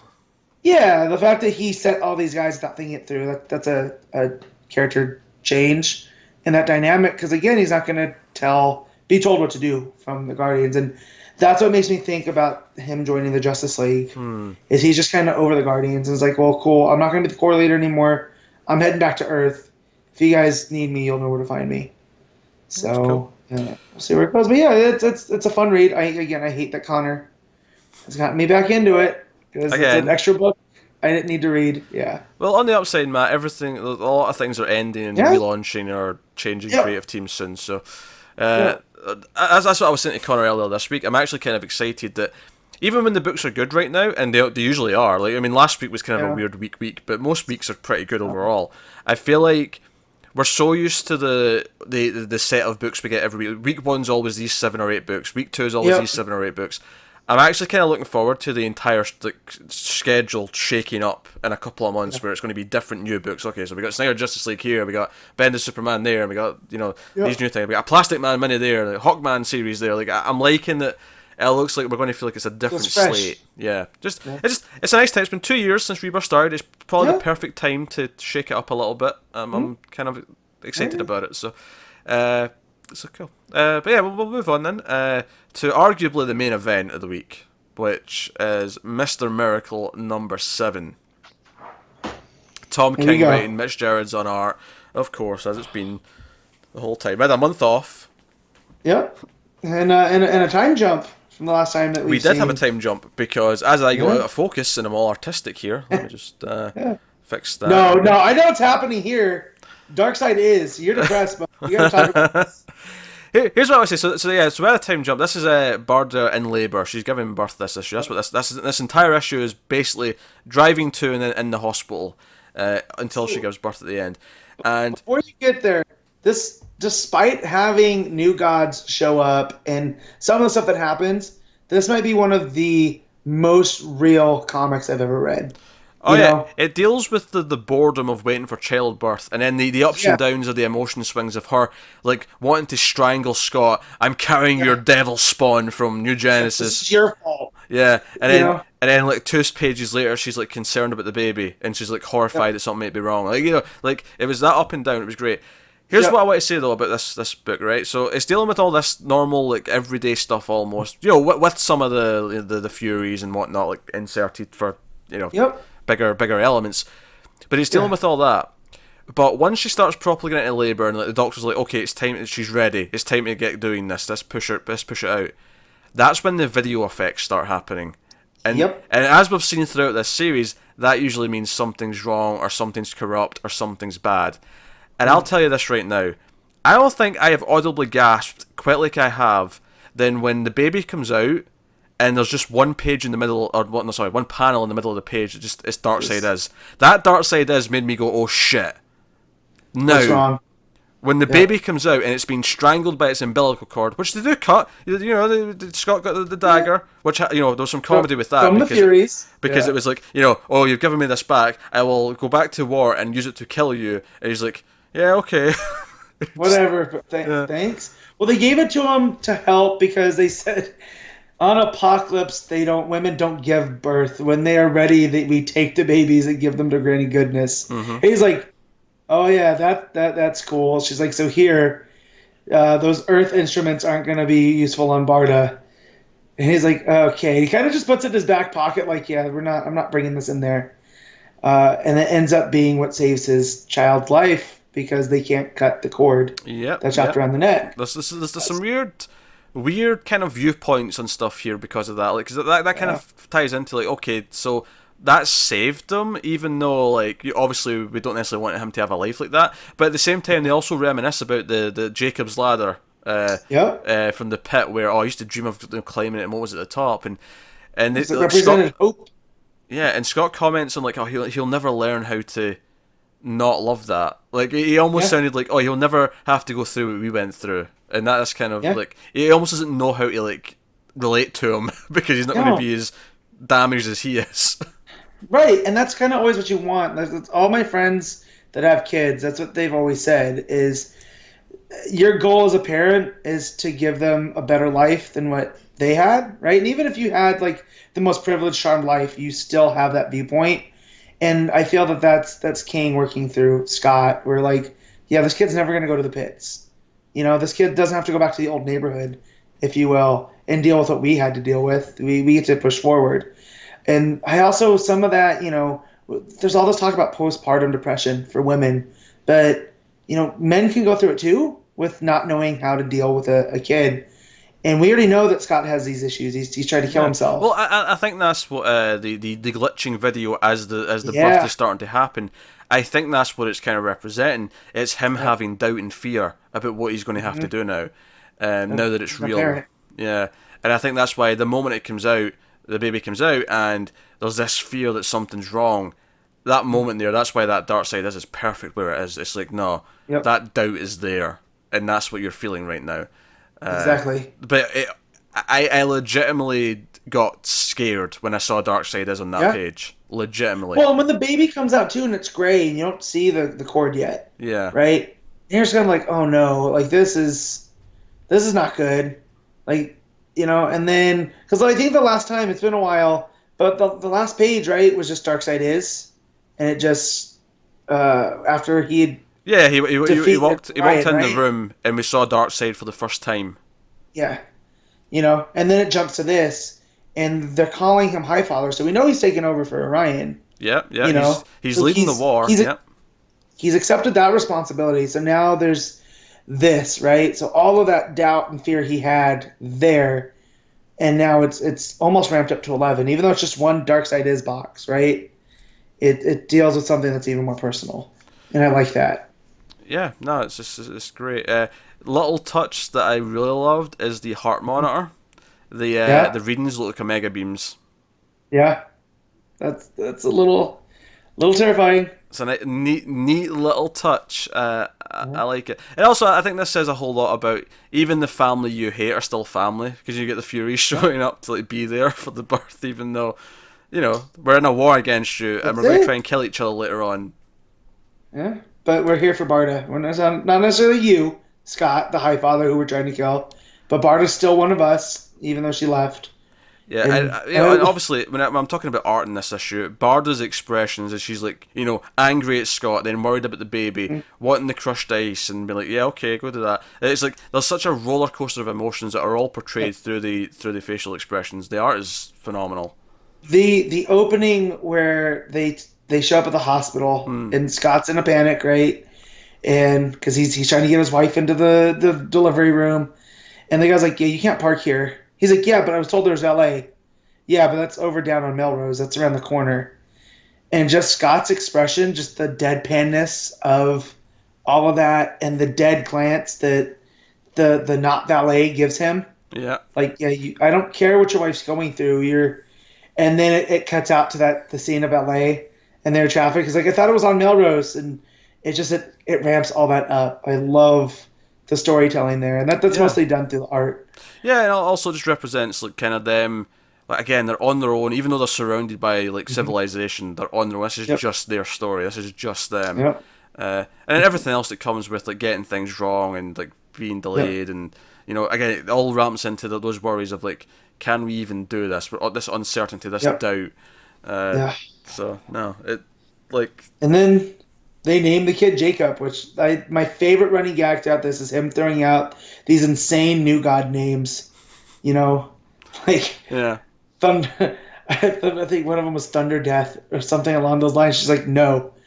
But it's really nice because they name it after the ladder, because that's what they looked up to on Apocalypse and hoped of something better. So they named it after their representation of hope. So they're hoping that he will have a better life than them. It's really neat. Right. It's all great. poetic. He is. This is King's on a whole other level. Like I really enjoy his Batman work, but again, here we say it every time. This is. I think it's the superhero book in its best sense because I love all the big action adventure-y stuff that we get. You know, that's popcorn. But here it's using the superhero as a, I don't want to say a literary figure because that sounds too hoity-toity. But, you know, they're using these fantastical elements to tell real life. Oh, it is. This is about anxiety and depression. That's what this story's about. And this is the first issue where it's really taken on the Hemingway. Hemingway's one of my favorite writers, and his whole thing always was less is more. You know, so he could tell a whole story around something without ever actively addressing it. And, you know, not many writers can do that, and I feel like that's what this entire series has been. I'm going back and thinking about the other 6 issues to this point, and that's what King's been doing. It's less is more. Oh, yeah. I think it's less is more. He definitely likes to poke at the ideas and then let you kind of fill in the gaps. He does that with Batman as well, and some people hate that in his Batman run, but I kind of like his style of doing that. But honestly, I think this is going to just make such... See, when this is done, and it's a 12-issue series, I think issue 4 is still my favourite, but I mean... I like this one a lot. I like them all a lot, but like that's the thing. That's what I'm saying. It's getting so hard now to like pick a favorite because 4, 5, and 6, or sorry, 5, 6, and 7. I meant 5. Issue 5 is my favorite. 5, 6, and 7 are all off the charts. They're all freaking off the charts, and there's, I mean, this is that if it wasn't for Doomsday Clock, this would be the most anticipated book every month. As it is, it's the most anticipated book every other month. Yeah, definitely. Which is why last month was depressing because there was neither Doomsday Clock or Mr. Miracle. No. Well, I think this month too we get Metal and Doomsday Clock on the same day. On the same day, yeah. That's going to be a big week, so we look forward to that. You know what I mean? So like, if they want to calm down the news for 1 week, that'd be lovely. DC, please, DC.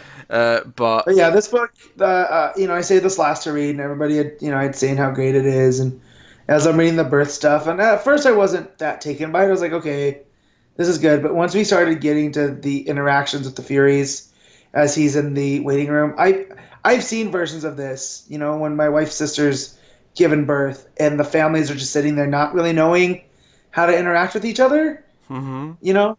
And so the fact that this is the ultimate version of that, where you have the king of New Genesis and then the warriors of Apocalypse sitting in the same room.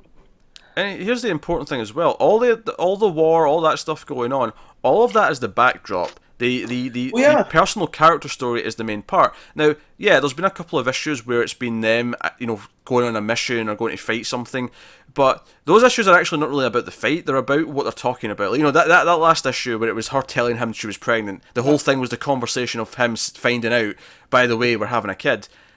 Yeah, they were on a mission to go do something, but that's not what the issue was about. The issue was about the conversation about having a kid. Yeah.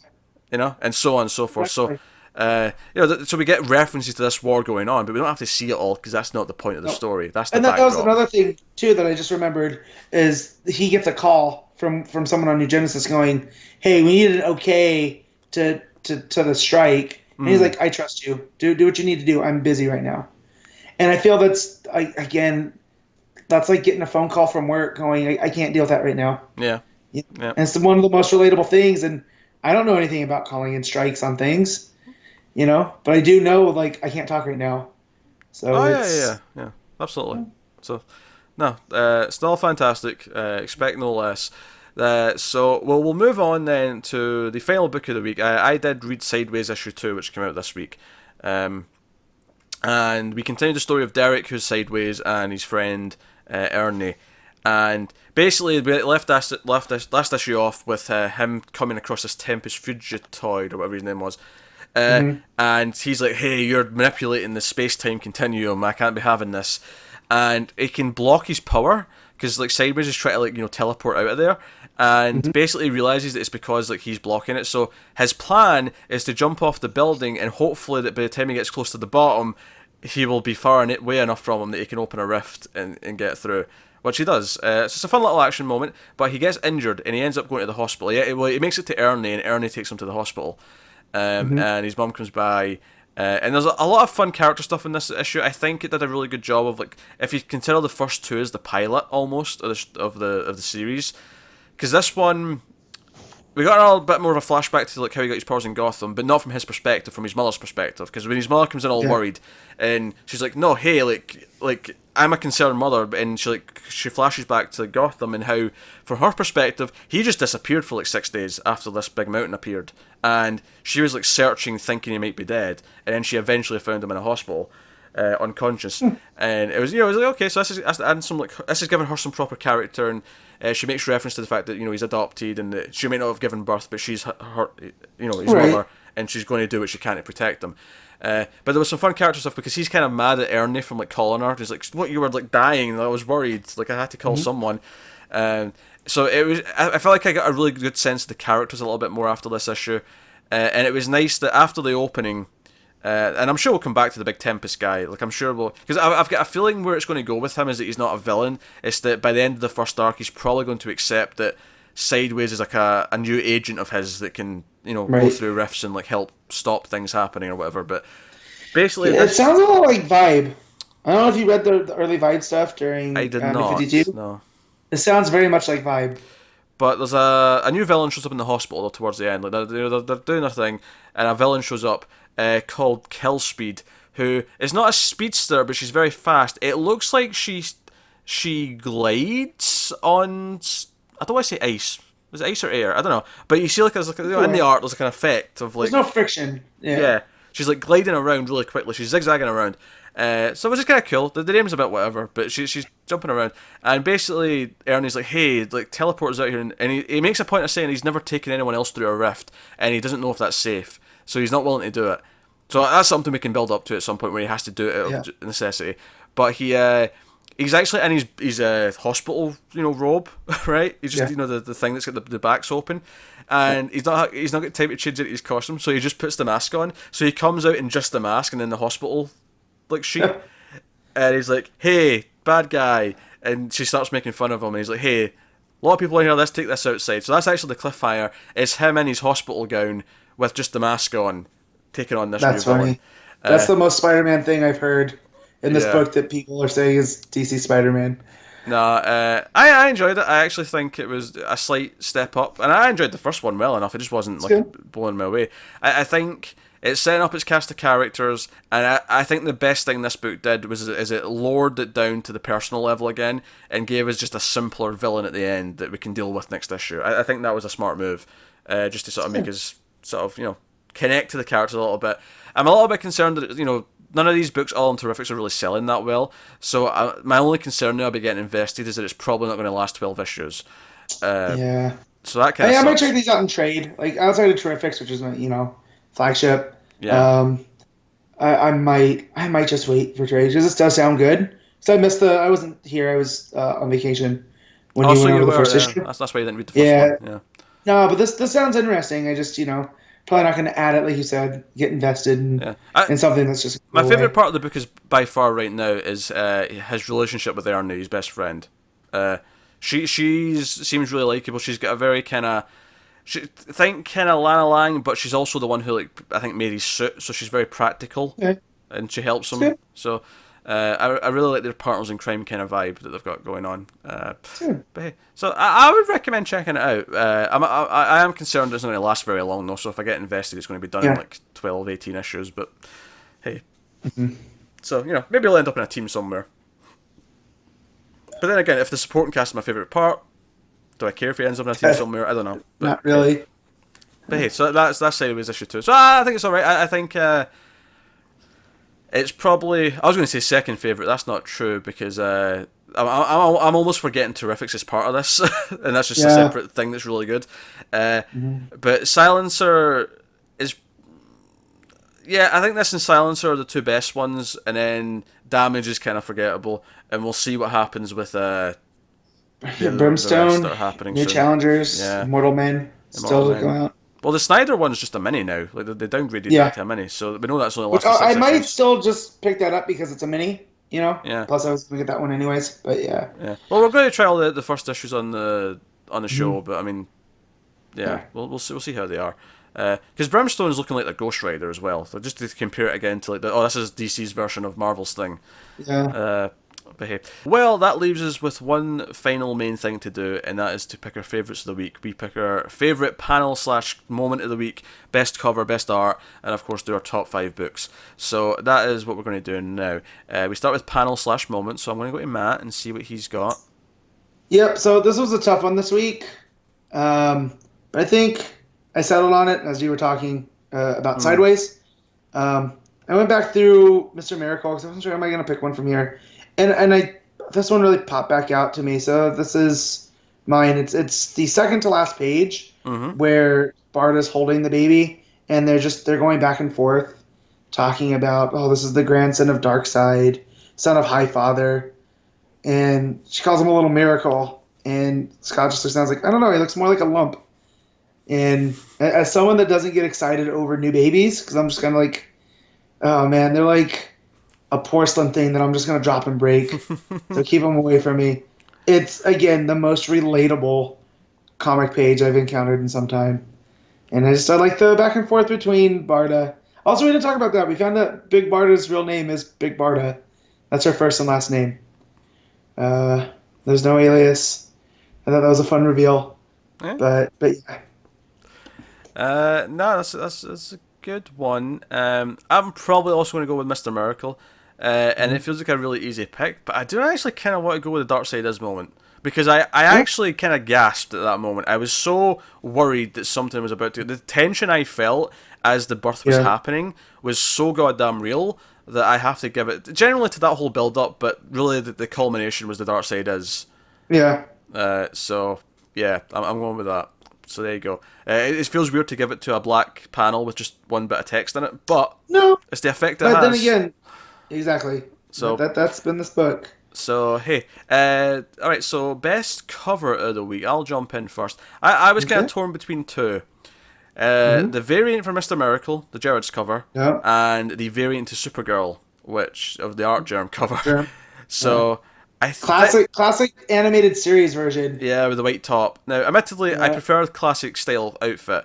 But it is a damn fine cover. I cannot. I love that costume though. It's such of an era, you know. I think I'm going to have to go with Mr. Miracle overall though. I think if I really think about it, I think the emotion of Mr. Miracle holding a baby with that art is just too good. Yeah.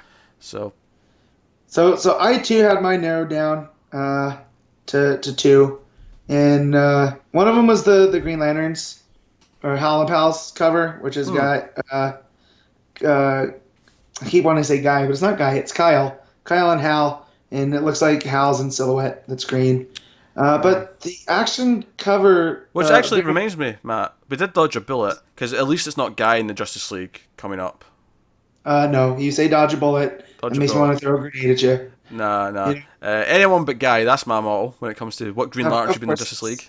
Anyone but Guy. As I was talking about covers, the action variant is by K.R.A. Andrews. Yeah. And it's got Superman flying with birds, and I didn't want to pick it because it's like the most Matt thing I could do. The last few action variants have been up there. This one, well, good, didn't compete with those for me. But... I like the way the light hits it, and oh man. So I'm going to do that. Action 999, the variant. That's cool. All right, so that'll take us on to best art of the week. Now, I think the obvious answer is probably going to be Mr. Miracle again. That said, I do want to give a shout out to Supergirl, because I don't think we mentioned it when we were talking about the book, but Jamal Campbell's art was very strong for the most part. And I want to particularly point out the moment where after she saves Lee, she does this thing where she kind of winks and she's like, oh, it's all part of the job, or something like that. And it's a very cheesy, super-esque moment that I just really liked. I loved that wink. That was great. I also like the way she looks standing in Ben's doorway at the end, that last page. So that looks really good. So no, I thought the art was very good. Everything where they were kind of like hugging or Like, the emotion from being concerned or cheery or cheesy, like all of it kind of played well. That said, I'm still going with Mr. Miracle because Gerads is a beast and he's killing it. But I want to give it a shout out. I want to give a shout out to the Howlin' Pals art because it looked really nice, clean, and crisp, and sci-fi in right spots. But like you said, it is Gerads. He's earned it. This for as good as I'm sure the structure is. He's really killing it with expressions. The storytelling. He's legitimately half the reason why the book is fantastic. It's both the writing and the art that's doing it. I am just glad Mr. Miracle and Doomsday Clock don't come out in the same week, because having to pick between this and Frank on Doomsday Clock would just about kill me. Yep. Don't you put it out the universe, now it's going to happen. Just going to kill me. No, Miracle's always week 2, Doomsday Clock's always week 4. We've established this, Matt. It's not changing. All right, until Manhattan decides that it's going to be, we'll see. Or Booster. Now Booster's going to come and go, gotcha, guys. So, that leaves us with top 5 books of the week. I'm making Matt go first because... That's fine. So number 1, with a bullet, straight from New Genesis, is Mr. Miracle. Number 2 is Supergirl, because it was, I was a little bit worried, but the art and the story are really good. 3 is New Superman. 4 is Howlin' Pals. And 5 is Flash. Okay. Yeah, I think it's going to be very similar, because Mr. Miracle, number 1. Supergirl, number 2. New Superman, number 3. Oh, look at that. So far, so good. But I didn't read Howlin' Pals, so You didn't. We're diverting at least a little bit here. I think I will put Flash at number... Yeah, Flash at number 4, and then I'll put Sideways at number 5. Okay. Yeah, Sideways. Yeah, I like Sideways. That was good. That was a fun issue. So there you go. That's this week's books, which is great because I was kind of down after last week. I thought last week was kind of just across the board. Everything just happened to have a bit of an off week at the same time, and it was kind of depressing. So it was nice that this week I've got like a good 3 or 4 that I really loved. So. That's good news. So, that leads me to tell you what's coming next week. Next week being, of course, week 3? 4? 3 or 4? 3. That's 3. It's week 3. That's right. Yeah, I got confused because I've got Doomsday Clock listed there and it shouldn't be. That's my bad. It's not there. Alright, so week 3, what's coming up next week? We have Batman 43, Superman 43, Justice League 41, Green Lanterns 43, Nightwing 41, Aquaman 34, Batwoman 13, Super Sons 14. We're getting towards the end of that. I think 16 is the last issue of Super Sons. We also have Brave and the Bold, Batman and Wonder Woman number 2. And that's the books that we'll be covering. Also out next week that we won't be covering, at least from solicits, is Damage number 3, Harley Quinn 40, Batman Sins of the Father number 2, and Batman TMNT 2 issue 5. Although I am looking forward to reading that Batman TMNT in trade. I know we're not doing the Young Animal stuff, but this title just kills me. Go on. I need to go back. So it's the new Cave Carson. It's just basically season 2. And now instead of having a cybernetic eye, this. Yeah. It's Cave Carson has an interstellar eye. And I just want to read the blurb real quick because this killed me. So after a year of a multiverse hopping and fighting in the Milk Wars, returning to a normal life of digging and cave diving isn't the same for Cave Carson. Sure, he's got his podcast, family, and that cybernetic eye, but reminiscing about times gone by isn't the same as living. The fact that he has a podcast in a comic book just kills me. That might just be insular, right? Just because, but I'm going to have to check this out. It's pretty funny. I think, I want to go back and read Muller Panic because that's Hauser. I want to go back and read that. But yeah, we'll see about the rest. I don't know. I didn't like Shade when I tried the first issue of that, but I didn't like Shade. I didn't like Doom Patrol. I see potential in Doom Patrol, even if it is a bit of a head scratcher. And I do need to try Cybernetic Eye, and then its sequel Interstellar Eye. So. Here you go. So that's what's coming next week. I just want to briefly tack on at the end here. Let's have a Marvel minute. Just to mention, yes, because obviously everyone knows I like All New Wolverine. That series is coming to an end. Tom Taylor's wrapping it up. He's still writing those characters, both Honey Badger and Laura in X-Men Red. We're getting a new book though. by Tamaki, who's writing the next 23 book. This is all good news because she's great, and the new outfit for Laura looks great, and she's already confirmed that Gabby and Jonathan are sticking around. This is all fantastic news, except, of course, the fact that they're putting her back to X-23, when this entire run of All New Wolverine has been about her wanting to leave that name behind because that reminds her of when she was a killer, and she wants to be better than that. So that kind of sucks, but everything else is good news. So what name do you give her, though? Because clearly we can't have Wolverine because he's coming back. I'll just have two Wolverines. So what do you Fuck give it. Well, I mean, we have two Flashes. I mean, why not? Yeah, but that's never really been Marvel's bag. You know, like outside of Ghost Rider, there really hasn't been two operating at one time. Wolvie. I don't know. I don't have a title, but I'm just saying, like, I get your complaint with that, and I will be checking out at least the first issue because it is Tamaki, and it's earned it for me. Yeah, but something new. I don't know. So just pick a new name then, I guess. Yeah, you know, I'm trying to think of something I can't. Claws or something. I don't know. That's funny. I don't know. Well, Gabby's Honey Badger. What's in between a badger and a Wolverine? What's the natural midpoint between those two things? You have a weasel. They're all part of that family, but that's we're not calling her the weasel. So yeah, I don't know. I'll have to think about it. Get back to you. I'll do some digging biologically, and check it. That sounded wrong. Zoologically, that's much better. So no, I just wanted to mention that because I figured some people might care, because I know at least a couple of our audience like All New Wolverine, so I figured it was all worth mentioning. But hey, so that wraps up the show. That has been episode 95 of this show, so getting right closer to 100. So by all means, let us know what you thought of this week's books in the comments or on Twitter at DC Comics Podcast. Of course, suggestions, ideas, whatever, you can tweet us, whatever, it's fine.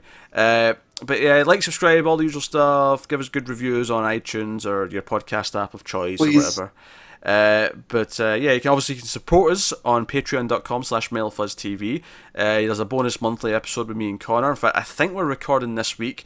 This month's monthly is going to be Jeff Johns' JSA Volume 1, which, if I recall from my memory, is the first 15 issues of that run, plus the one shot that came before it. Interestingly, half of it's not actually written by Johns because there was a weird transitional thing at the start. But yeah, I believe it was David Goyer that started it. It was Goyer and Robinson co-writing. Yep. So that's the next one coming up. That should be sometime before the next main episode. Of course, last month's was Teen Titans by Johns. I actually realised that this is the third one in a row that's been Johns, so we're actually going to go out of our way next month to make sure it's not Johns that we're doing a book from. So you did Titans and Hawkman. Yep, Hawkman, Titans. No, we didn't do Hawkman. I mean, I thought you did Hawkman. No, it was Batman Earth 1, Volume 1 we did. Earth 1, before gotcha. Teen Titans. So, I think Hawkman was on the table then. And it didn't go through. So we're going out of our way to pick something that isn't John's next month because we've done 3 in a row, and there's other good DC writers. We have to acknowledge that and do other things. Morrison, you can do Morrison. Yeah, Rucka's early stuff. Yeah, you also do Gotham Central. That'd be good. Gotham Central's a good one. So we've got a lot of ideas. There's a lot of things churning. Also, every time there's a week 5.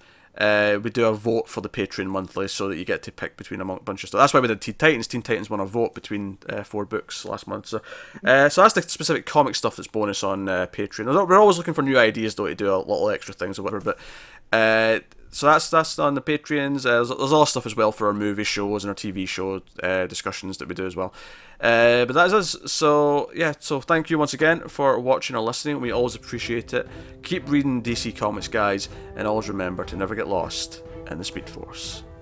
Hey, I remembered. Nathaniel Dess is my hero. Almost forgot.